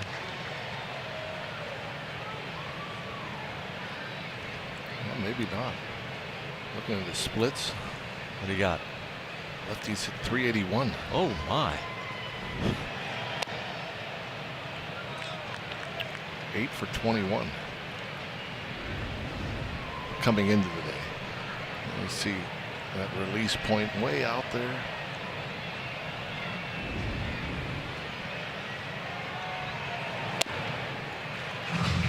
The sweeper certainly fools Lau. 1-2.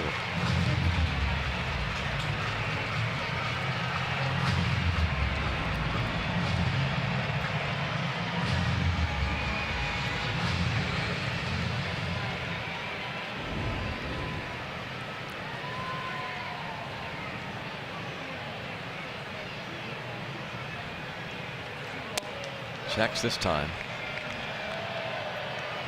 And again, because of the the fastball and how it's hard to pick up and it gets on you, easy to say, oh, just stay back and see it. And then he throws that fastball and you can't pull a trigger. Chopper. Turner. Oh my, Turner will not get a play.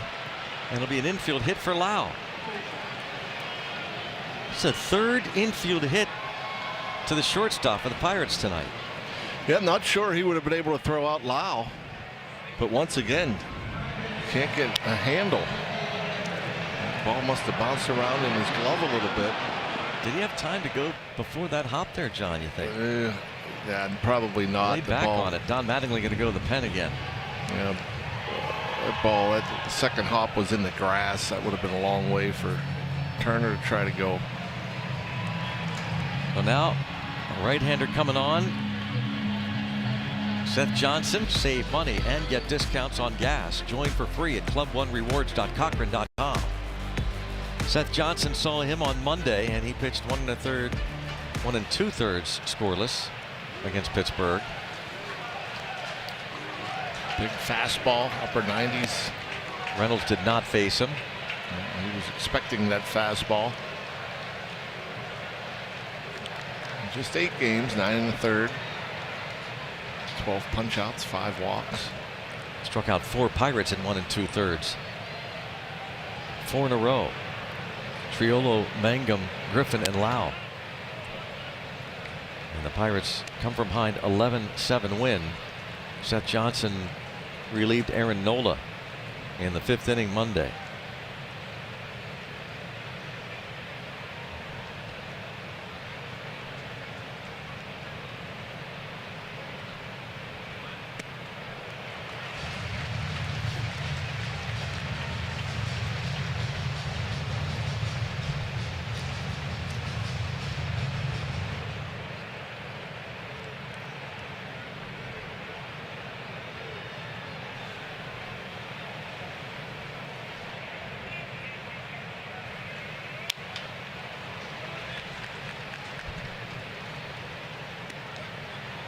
Still 1-2 on Reynolds. Valdez on deck.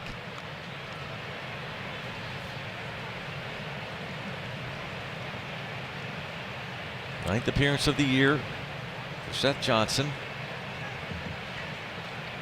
6 of his 8 outings scoreless.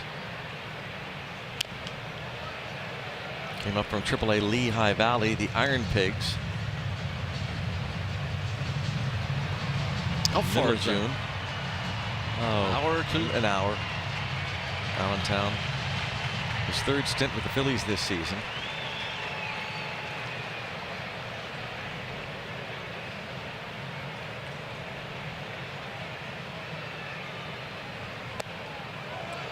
2-2.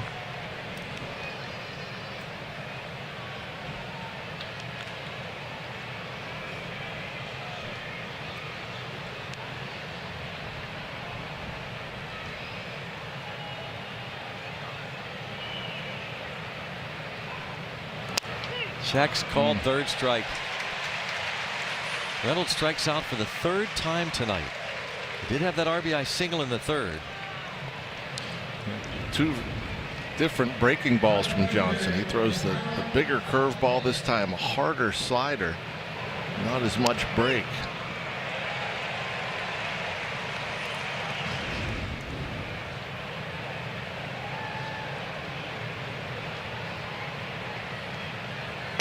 Valdez, strike one.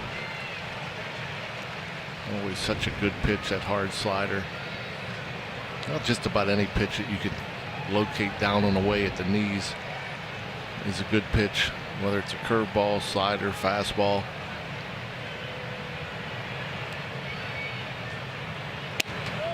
Always felt that was the good go-to pitch for pitchers. They get behind in the count.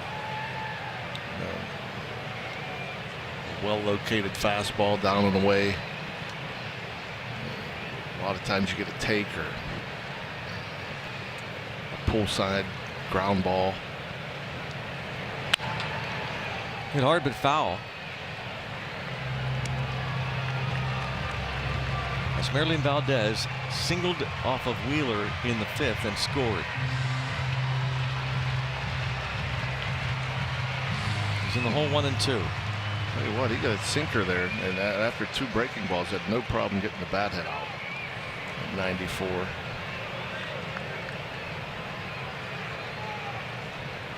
Real Muto, the veteran backstop, working with Seth Johnson now.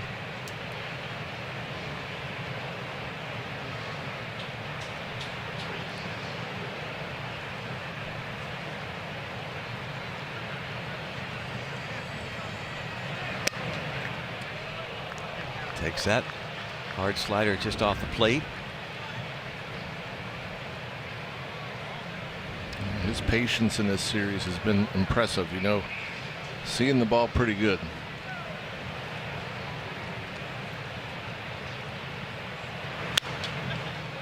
Still 2-2. Boy, one big swing would be something else right here from Valdez. Sure would be. And again, that's a great location. You know, after seeing breaking balls at 99. Down and away in the zone.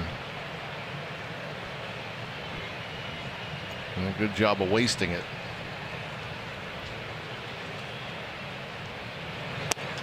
Plays off, 3-2.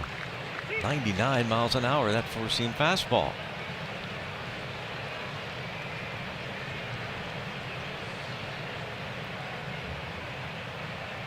Three balls, two strikes. Lau at first, two outs.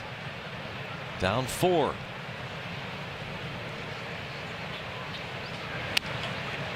Bouncing ball, shortstop Turner. The final out in the top of the 6th inning. Pirates still down 8-4.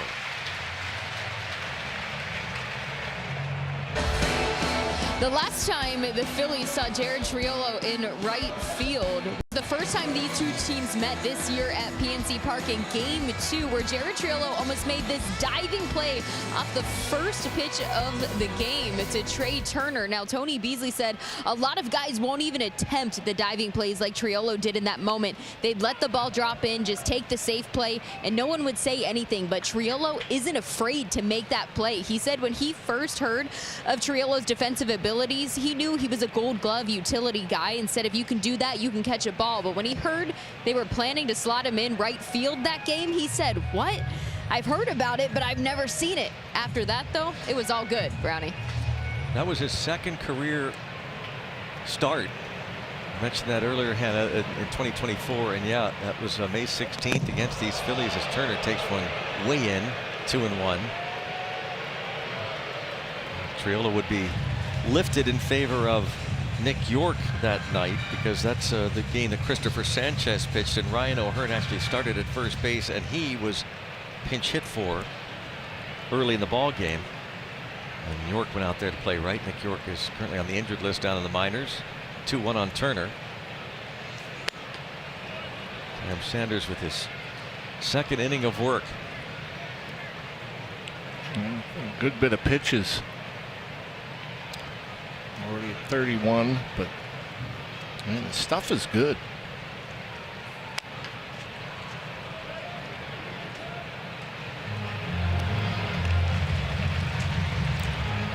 Sharp breaking ball, but running fastball.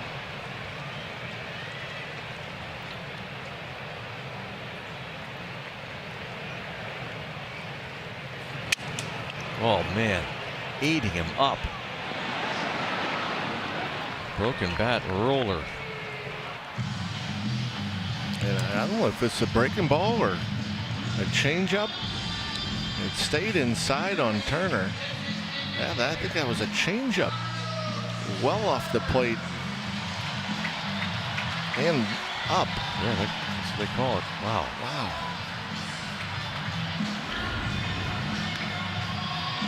Now faces Schwarber.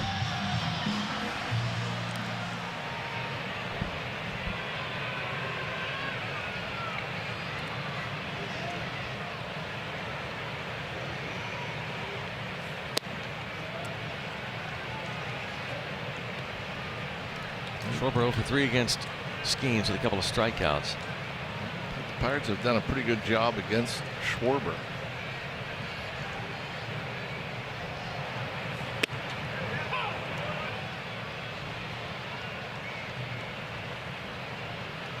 .30 homers, 55 RBIs, 56 home runs last year, 132 runs driven in for Schwarber, 33-year-old.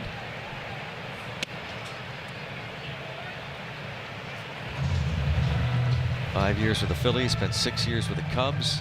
They drafted him out of Indiana University in 2014, 4th overall that year. Split 2021 with the Red Sox and the Nationals, 2-2. Well, this Cam Sandy's getting some awkward swings from these Philly batters.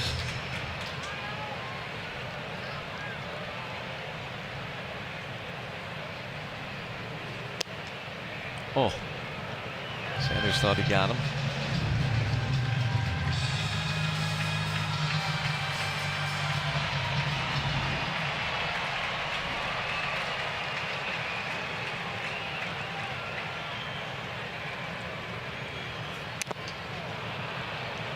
Boy, Henry Davis again getting nicked up.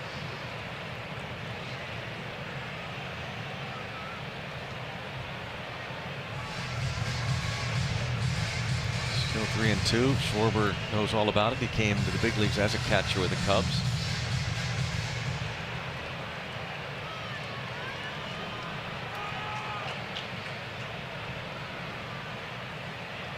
Another 3-2 pitch. Walks him. 1 out free pass. Brings up Bryce Harper. Time now for Penn West University educating you. Paul Skeens gives up 8 runs, 7 earned. And tonight was his 72nd Major League start. It's the 7th longest streak by any pitcher in the modern era, going back to 1901. Not allowing as many as 6 or more runs in any of those first, in his case, 72 starts. And the longest since Garrett Cole went 77 starts. 2013 to 2016 without allowing as many as 6 runs, as Bill Murphy takes the slow walk to the mound. Johan Ramirez up.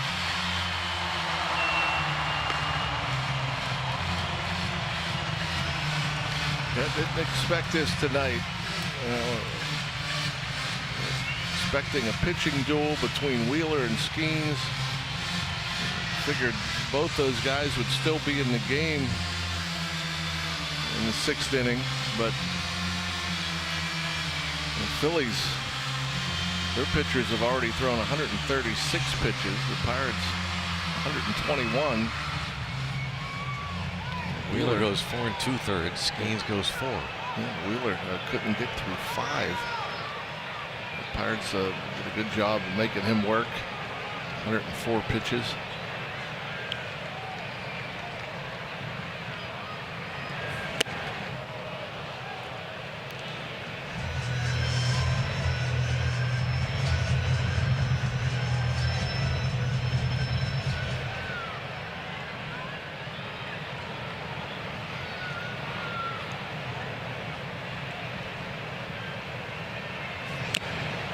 Off tip. Almost identical pitches. Fastball's up.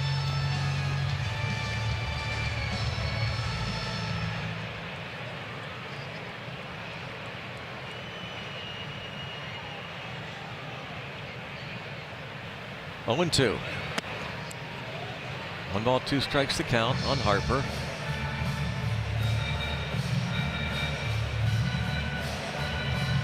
Yeah, maybe tried to overthrow that slider. Maybe tiring a bit. You don't know how many games he's thrown as many pitches as he's thrown in this one. It's Harper.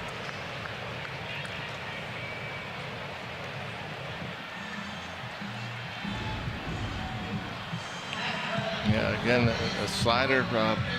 This one outer third.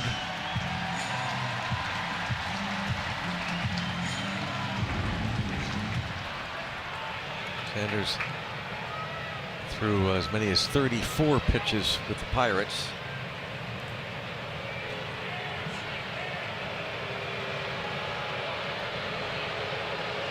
But at 44, Johan Ramirez might be coming on here. Might be the red line. Don Kelly going to make the change after the strikeout of Harper. Sanders giving him all he's got. He's able to hold him at 8. Runner at first, 2 outs, 6th inning, 8-4 game. Johan Ramirez will be coming on.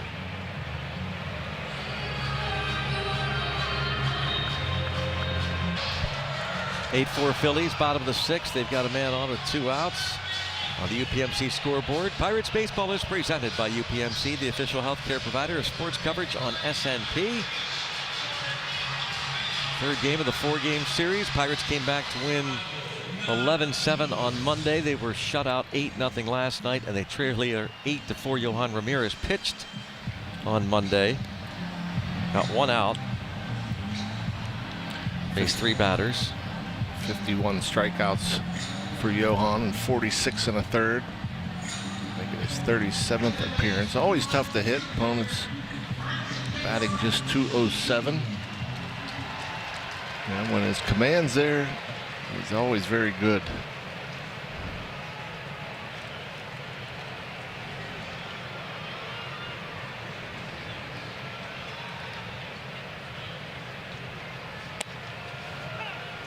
Came in on Monday in the 8th inning. Gregory Soto had given up a home run to this batter, Brandon Marsh. Got the 2nd out before giving up a base hit to Bryson Stott. That's when Ramirez was summoned, facing JT Realmuto. Uncorked a wild pitch, and he does it again here, allowing Schwarber to go to 2nd. Realmuto then singled in a run. He then walked the next batter, Derek Hill, before striking out Justin Crawford.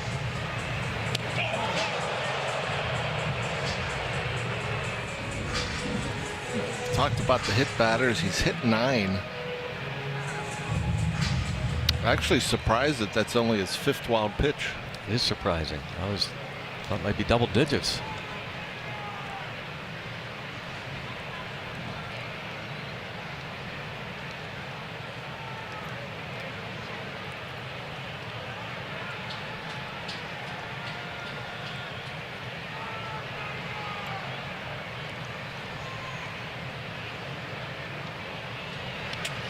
Another one, back to back.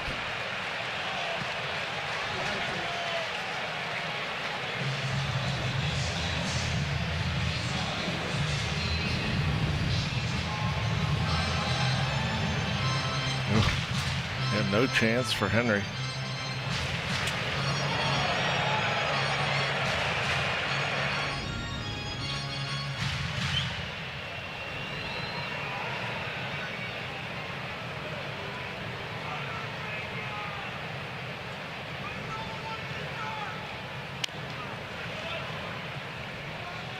Lefty batters hit .213 versus Johan Ramirez this year.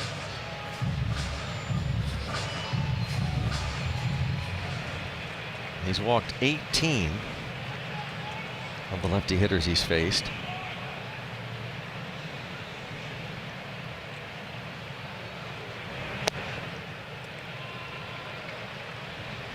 Catcher's challenge at the call ball. One challenge left.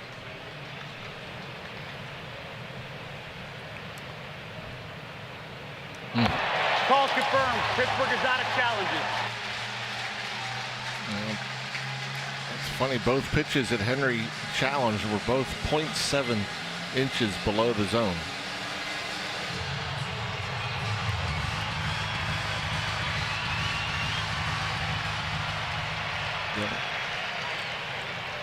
Be surprised to see another sweeper from Ramirez. Pulled deep, but foul.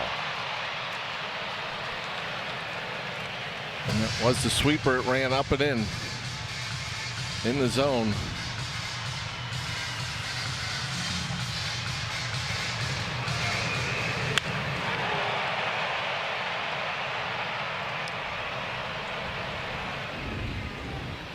Marsh been hot lately. Did he offer? Oh my goodness. In the dirt, as though he might have offered at that pitch. According to the third base umpire, he did not. And it will bring up Bohm.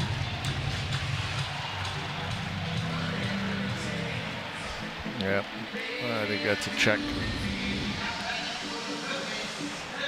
Yeah, as well as he's been swinging the bat, and you know, bases open. Yeah, Bohm 3 for his last 27 at bats, hovering around 100, as opposed to the hot-hitting Marsh.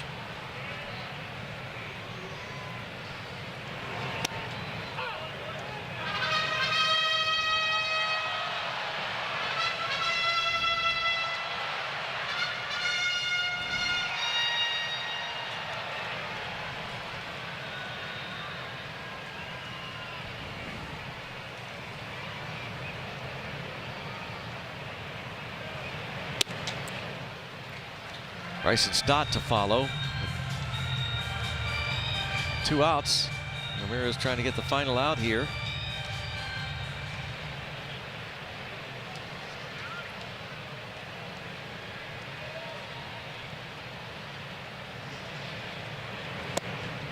Two and one.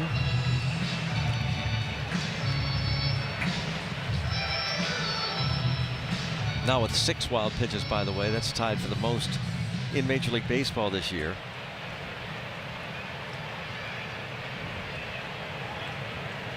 Bohm was hit by a pitch and scored the first run of the game in the 2nd inning.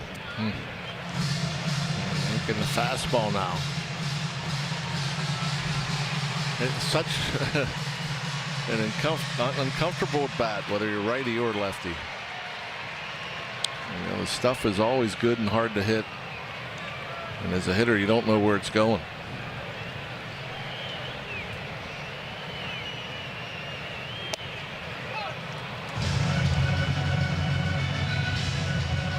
Bohm 2 for 5 in past matchups against Johan Ramirez. I think that's an example of being uncomfortable. You know, he looked like he's taking all the way. Normally 3-1 hitters are licking the chops, thinking they're going to get a good fastball to hit. He looked to be taking all the way. Struck him out with it. 98. Johan Ramirez gets the final out. Country Weekend at PNC Park coming up next homestand Sunday, July 12th against the Milwaukee Brewers. 12:15 is the game time, and after the game, a full-length post-game concert featuring multi-platinum award-winning artist Jordan Davis. Get your tickets. Pirates.com/Jordan Davis. That homestand starts Tuesday night against Atlanta at PNC Park. 3 with the Braves, and Country Weekend kicks off Friday and concludes with that Jordan Davis concert. Offense back to work here, trying to grind and find a way. Down 4, 7th inning. O'Hearn against Seth Johnson.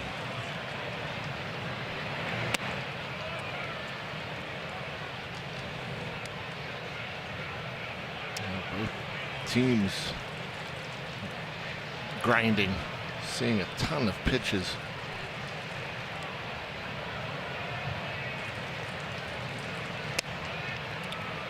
See how long Don Mattingly goes with this righty. He's got more action in that bullpen. Both teams' pitchers, I got it at 138 pitches. Ooh. We're only into the 7th inning right now. High pop up. Short third baseman, Bohm.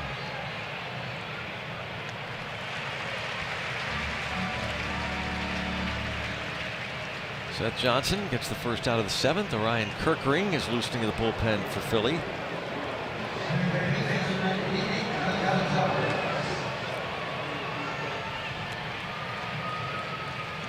Here's a guy that's been grinding. 3 singles. All off Wheeler.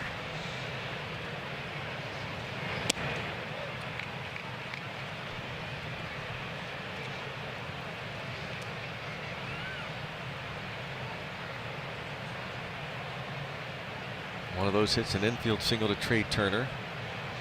He was the last batter to face Wheeler in the 5th after his RBI single to center field. Got the batting average up over 300 again.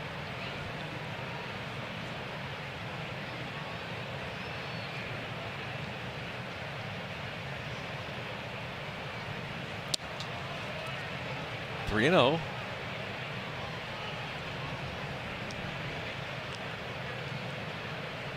That'll put Mickey G back in the top 10 in hitting, by the way.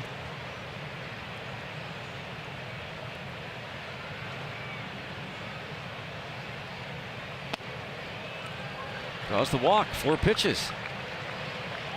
Nick Gonzalez on base for a 4th consecutive time tonight. Here comes Jake Mangum. Well, those were pretty easy takes too for Nick. The guy that likes to swing the bat, doesn't draw many walks. That's just his 21st.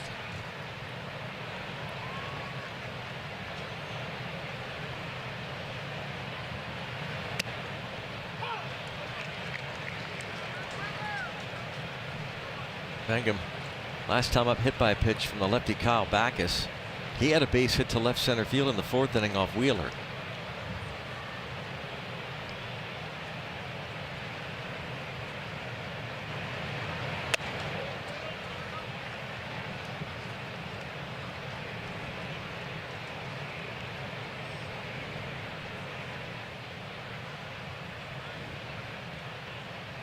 One for 4 on Monday. Didn't play last night.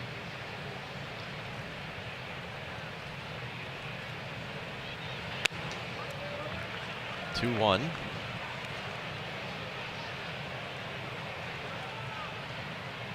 a sudden he's unable to finish the breaking ball, leaving him up.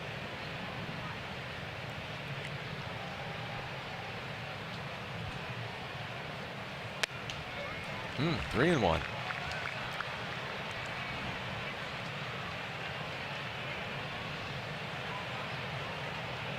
Pass the baton on deck. Jared Triolo.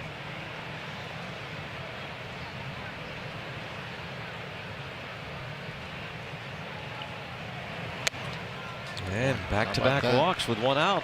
And that's another guy that's difficult to walk. Jake Mangum, just his 12th of the year. Here comes Caleb Cotham. The Phillies pitching coach made about 3 trips today out there. Jared Triolo stepping up. Now Triolo did see Seth Johnson on Monday. Johnson struck him out. So far he's the only batter that he also struck out Mangum on Monday, so helpful for these players, these Pirate players, to have seen him once this series.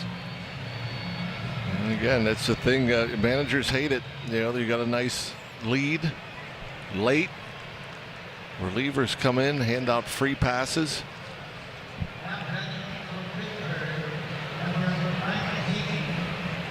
Bloop and a blast from tying this thing up.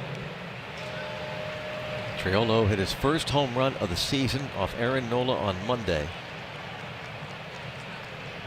In fact, he started that 5th inning with the home run. The 5th inning ended with a strikeout against Seth Johnson.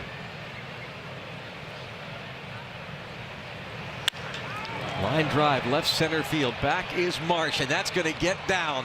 This is going to score a couple. As Beasley going to wave home a second. It's a 2-run double for Jared Triolo, and here come the Battling Bucks. It is 8-6. Big Tree delivers again. That's why you don't like walking guys late in the ball game with the nice lead. One big swing, and you're back in it. And Triolo, look at that center cut fastball, up, out, over, showing some thump. Here in Philly, got a break as that ball doesn't carom off the wall, kind of stays there. And once again, Trey Turner, I thought they might have had a play. Yeah, I was thinking too. That was right an there, aggressive Turner, play. right about there. Yeah. Turner, if he gets the ball, might have a shot at Mangum. Yeah, he's had a hard time handling the baseball today, Trey Turner. Another pitching change. Runner at second, 1 out, 7th inning. Pirates trail 8-6. Back in it. Jared Triolo's 2-run double has the Pirates within 2 with 1 out in the 7th. Orion Kirkring makes his first appearance of the series. Hard thrower that loves the sweeper.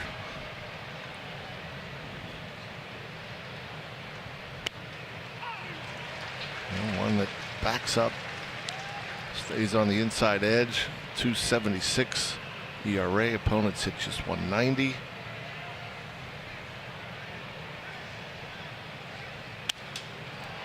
Pop up to center.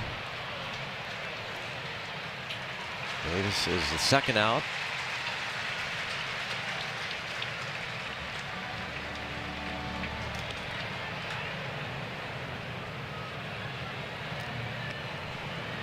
And now Connor Griffin.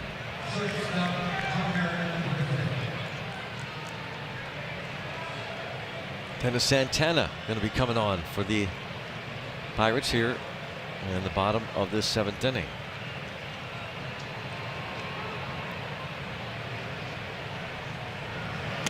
Ooh. And we've Sweeper. seen a lot of that tonight. And again, it might be because it's so hot and humid. Tough to grip. Yep, we saw it with Paul Skeens. A lot of breaking balls that have just stayed up with little break. Kirkring misses to go to 2-0.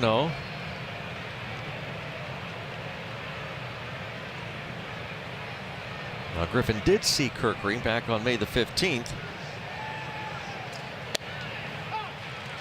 1 at bat. Kirkring actually earned the save that day as the Phillies won 11-9 in 10 innings.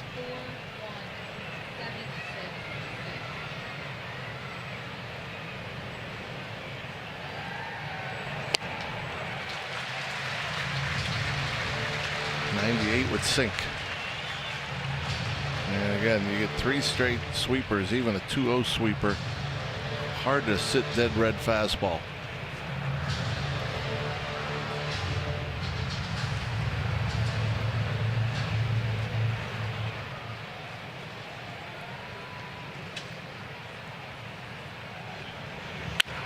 Line drive. Oh, what a play by Bohm. He's done it again. That's an RBI double. That was absolutely smashed. Alec Bohm saves another run. The line drive off the bat of Connor Griffin, but the Pirates trail 8-6. 8-6 ball game. Yohan Ramirez back out there to at least begin this bottom of the 7th. Bryson Stott.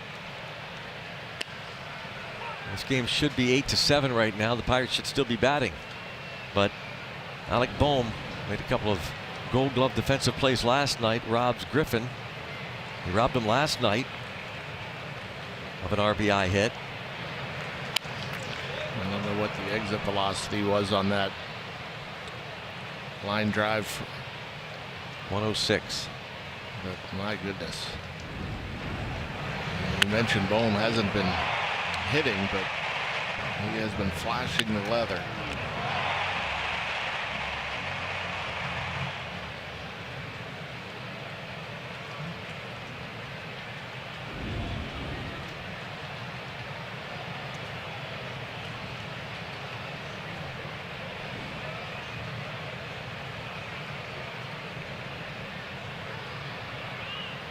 Two. Stays no balls, 2 strikes.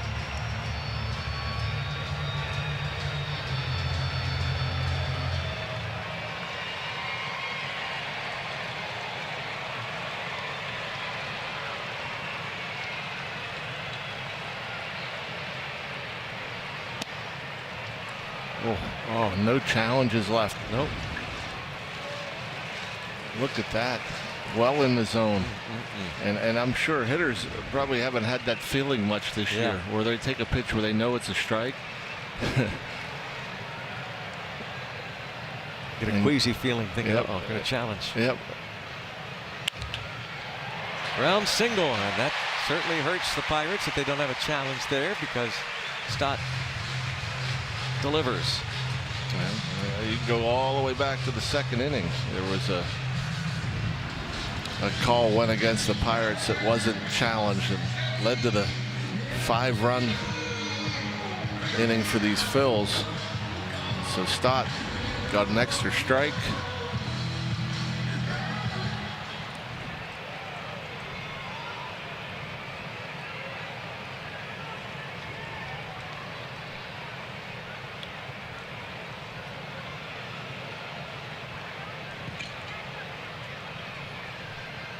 Muto, ball 1.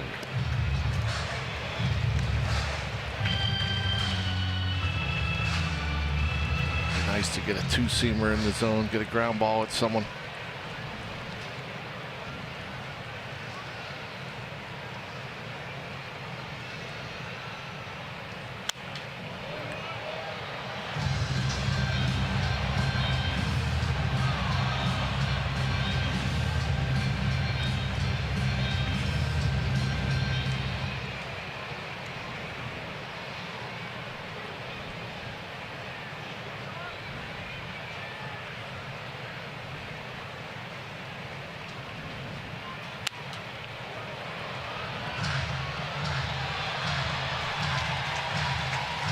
Ramirez uncorked a couple of wild pitches last inning. Came on with Schwarber at first and 2 outs. Walked Marsh. Eventually struck out Bohm. Dennis Santana had been loosening. That was in the top of this inning. Strikes out Realmuto. 2nd K for Yohan Ramirez. And brings up the rookie Gabriel Rincones, who's been on base each of his 3 times to the plate. Well, just froze him. That was actually a hanger from Yohan.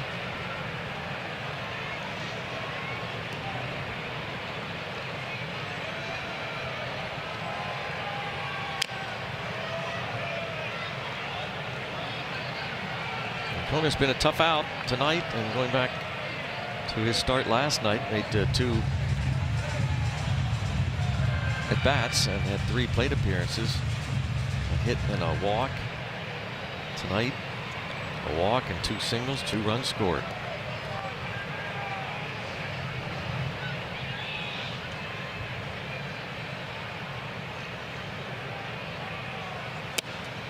And now he challenges. Out of challenge with call strike.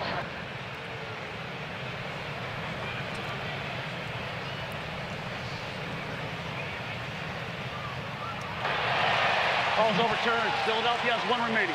Yeah, not been a great night for Corey Blazer, the home plate umpire. No, he's missed a bunch.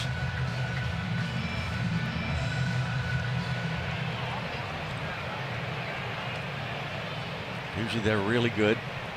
1 ball, 1 strike. High fly ball. deep toward the foul pole. Foul. And Cones flirting with his second big league home run. That was close.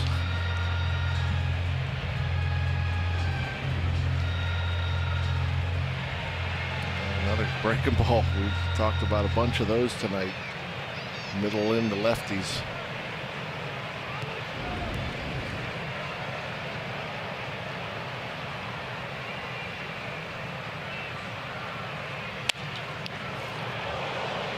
Ripped foul.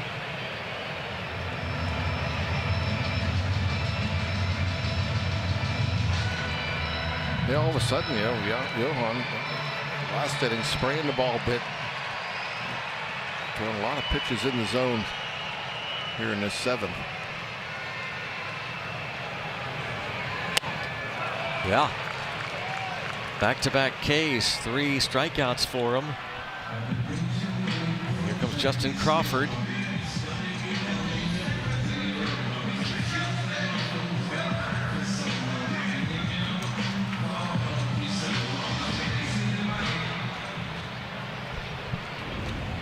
When he's in the zone, boy, tough to hit. Make hitters look bad.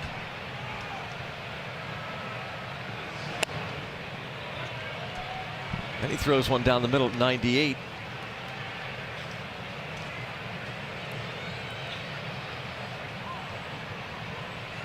Carl Crawford's son, Justin Crawford.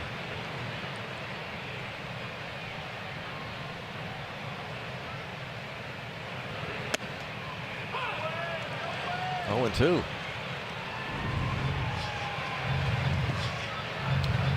Just catches a piece.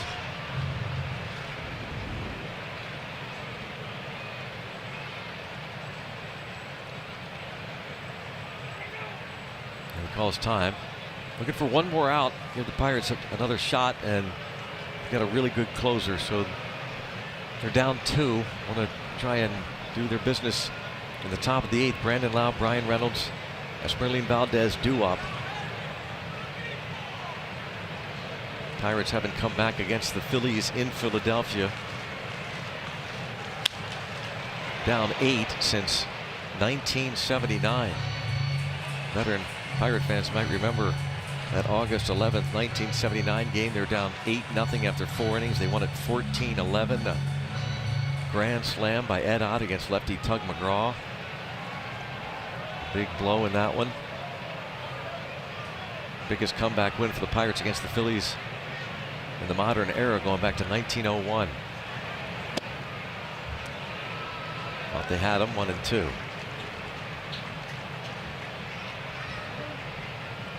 And the only way to come back from a big deficit is if the bullpen puts up zeros. And so far, Cam Sanders and now Johan Ramirez following Paul Skeen's abbreviated start, 4 innings. By the way, of all the pitches that Ramirez has thrown here in the 7th after the single to Stott hasn't even thought about running. Kind of anchored there at first base.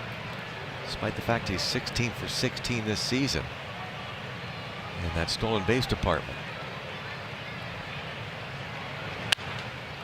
Crawford off the glove of Gonzalez again. Crawford puts the ball in play. The other way, he had the big 2-run single on a curveball last night against Bubba Chandler, his first time up, that brought in the first 2 runs of the game. Yeah, that might have been the hit of the game for the Phils early in that game. A great at bat, and again just protecting and slapping that ball. Can't seem to put him away, although Johan Ramirez struck him out looking on Monday night in the 8th inning. Trey Turner, strike 1.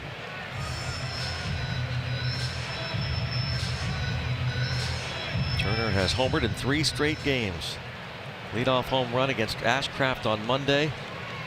Homered against Brandon Beddois, opposite field in the 8th inning last night, and greeted Paul Skeens with a home run in the 2nd inning tonight. 0-2. That's what I mean. Even his bad breaking balls are hard to hit. up middle. And Trey Turner has hit some mistakes a long way in this series. Struck him out looking, but a challenge again. One more challenge for the Phillies left.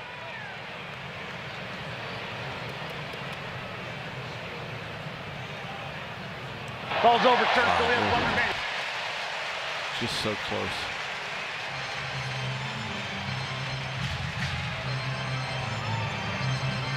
Have to do it again.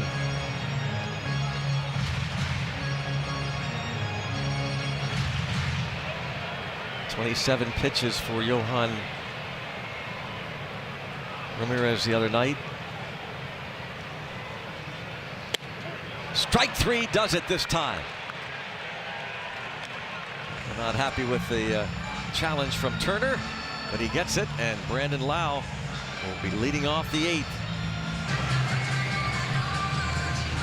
Let's recap what's happened so far in the game. Our dashboard report presented by your Western PA GMC dealers. Paul Skeens and Zach Wheeler thought it was a marquee pitching matchup. At least that's what it was billed as, but and understandably so. But they don't last 5 innings. Skeens goes 4, Wheeler goes 4 2/3.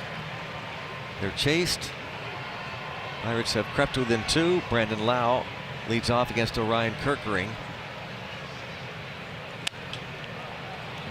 Just missed it. Just missed it again. Middle in. 1 out.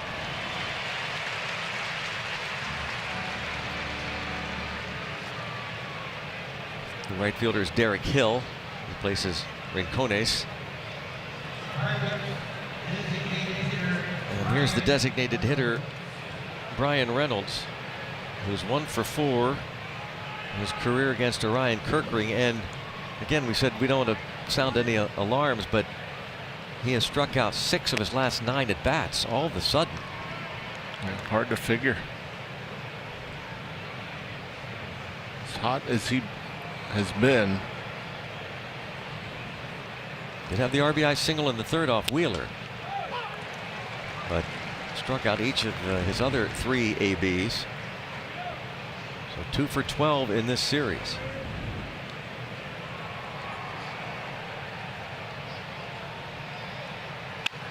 And a line drive caught. Boy, by Harper. They have played some defense. The Phillies have. They never talk about Phillies defense. Talk about their offense and a couple of their star pitchers. But 1st, 2nd, and 3rd have been stellar in this series.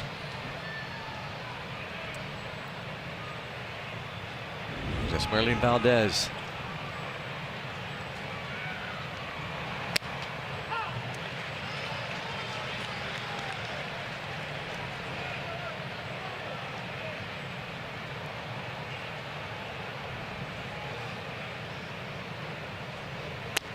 Johan Duran is the Phillies closer.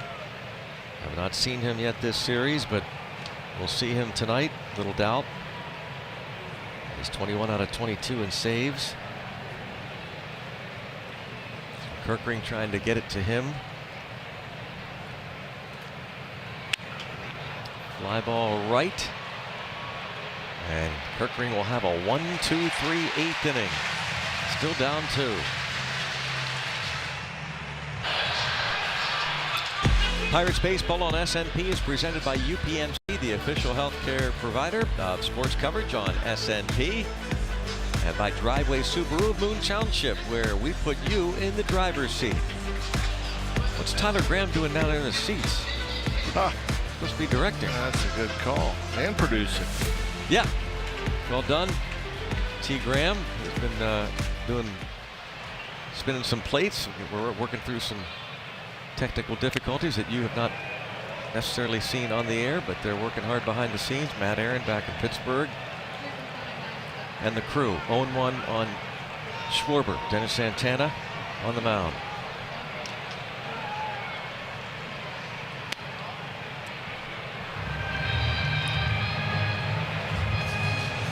Could use another 0. Like you said, Duran, very difficult. Great closer. A hard thrower.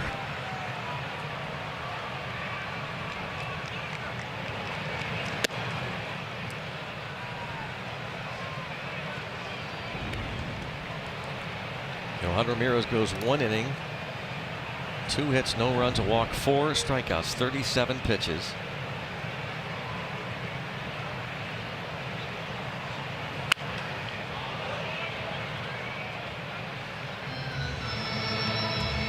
Yeah, the one thing about Pirates pitching this series, they make Schwarber a little uncomfortable, a little in between.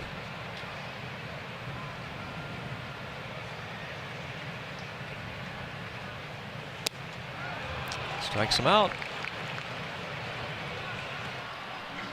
Santana looking for a rebound appearance against these Phillies. He was roughed up back on May the 15th. Didn't get an out. Suffered the loss in that game. Had him out in front of the breaking ball. At times late on the fastball.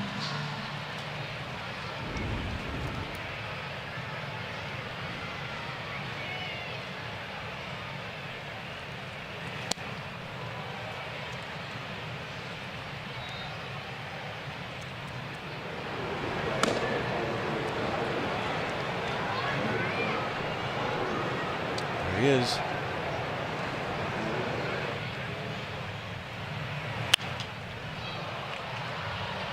Harper walked and doubled against Skeens.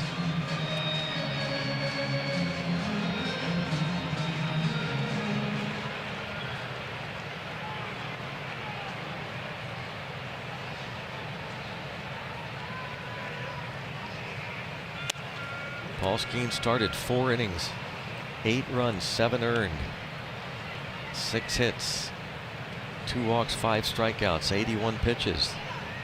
Cam Sanders then 44 pitches, 1 2/3 scoreless. And Ramirez, now Santana.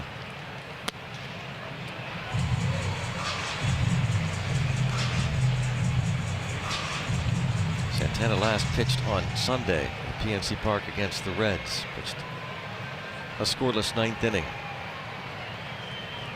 Looks like, he's got that bite on that slider again. Yeah, change up there. Good change up. Looking more and more like his old self.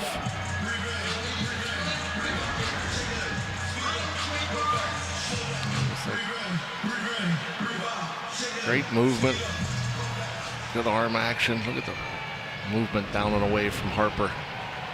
We've been talking about this for a while now with Santana. It does appear like he's back to where he was. And you don't get any mulligans, but in his case, the House of Horrors that is Coors Field in Denver, take that out, and he's been shutting out opponents. And a base hit to right for Marsh, a red-hot Brandon Marsh, who homered in the 3rd, robbed of a home run in the 1st, on base for a 3rd time, brings up Bohm. Hitting is not easy, and he just looks so comfortable and so relaxed. Doesn't overswing. Very handsy swing. I mean, the best year of his career.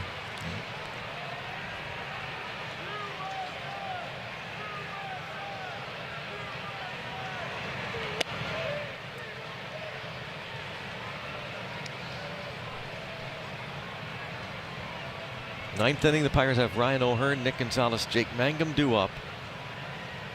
Santana looking for a final out. Give the Pirates a chance. Deep center field by Bohm. Wall gone. Bohm's 10th. And that is the insurance that the Phillies were looking for. Andy Rodriguez homered in the 9th inning on Monday. Here in the 8th inning, Bohm with 2 outs gives the Phillies a 4-run cushion.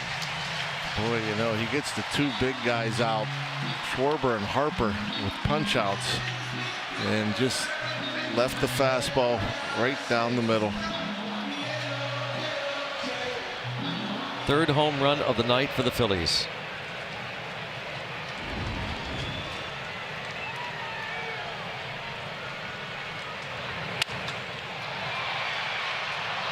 And Griffin over there to get Stott out, but Bohm hits it out. 10-6 now Philadelphia.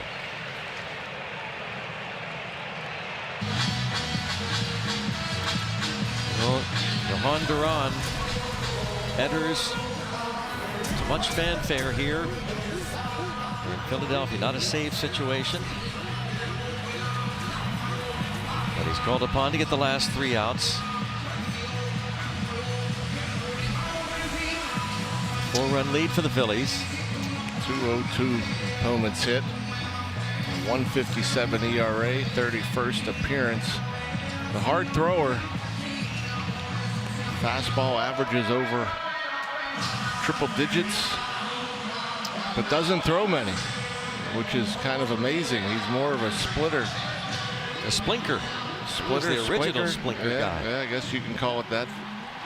Splitter that averages over 97 miles per hour. And he throws it a ton. Picked up a save on Sunday against the Mets. O'Hearn leads off for the Pirates. Starts him off with that splinker. Yeah, and I think if you throw it as often as he does, you have to throw it in the zone. Throw it for strikes, throw it for chase.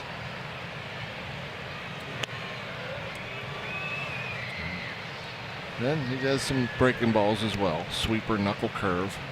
A very rare changeup.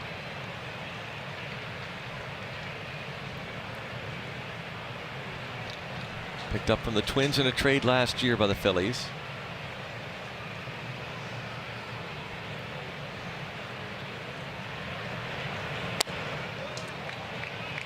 Phil's dealt a couple of prospects.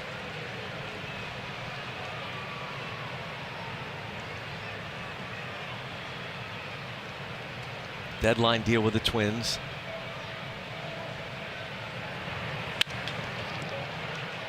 Turner handles this one and throws out O'Hearn. Time for the North Star Chevrolet Buick and GMC star of the game. It's Alec Bohm, who made this tremendous defensive play. Who knows what the score is, where we are if he doesn't make that play, and then he hits the home run off Santana.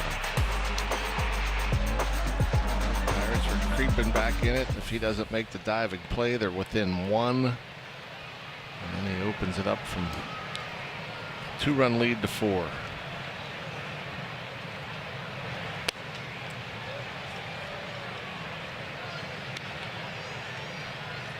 And incredibly, the Pirates will be 0-9. The last 9 starts for Paul Skeens if they don't rally here. Truly incredible. It really is. 6-12 overall.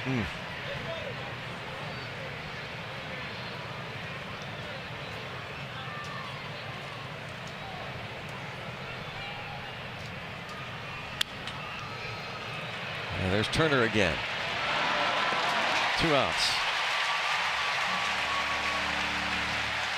And tomorrow they'll need Jared Jones and the bullpen to shut down the Phillies.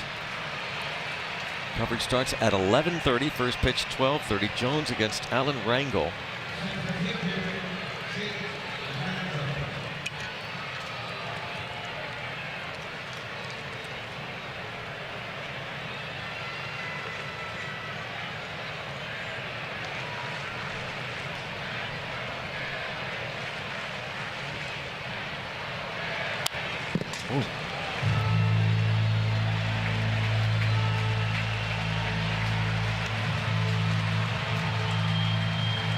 Pirates were swept by the Phillies in the middle of May at PNC Park, a 3-game series. And now the Phillies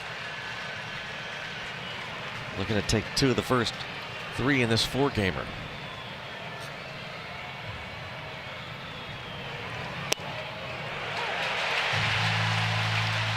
He's just really good.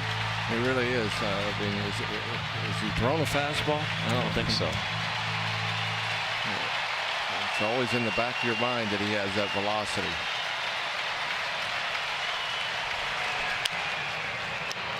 Boom again on to first. Safe for now. Boom, another fabulous play. Base hit for Mangum. Great speed prevents Bohm from making another incredible play. Yeah, that's something else. And boy, did he get down that line. You know, it was hit so hard. I'm thinking, well, he has time. He got up quickly. Strong, accurate throw. But man, he beat it relatively easily. And now Triolo. We'll give Mangum second base. Defensive indifference.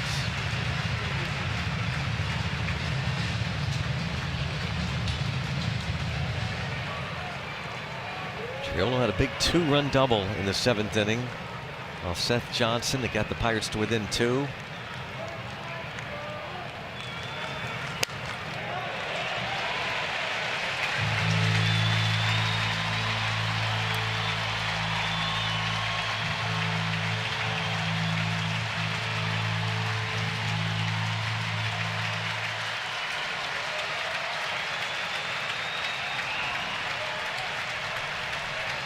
Oh, and 2.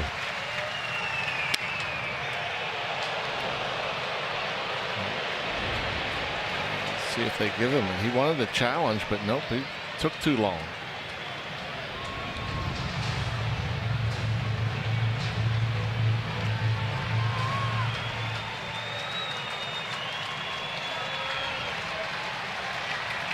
One ball, 2 strikes on Triolo.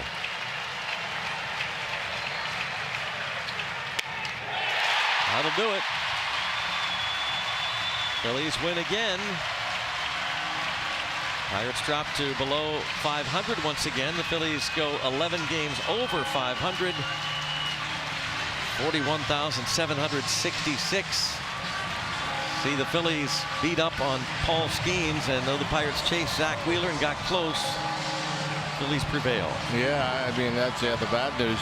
It's hard to believe, you know, Paul Skeens, his struggles, and Phillies taking advantage.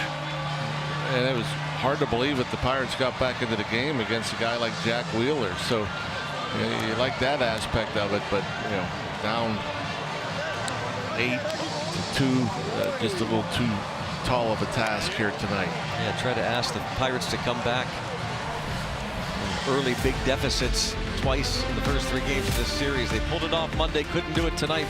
Paul Skeens against Wheeler, but damage done against both.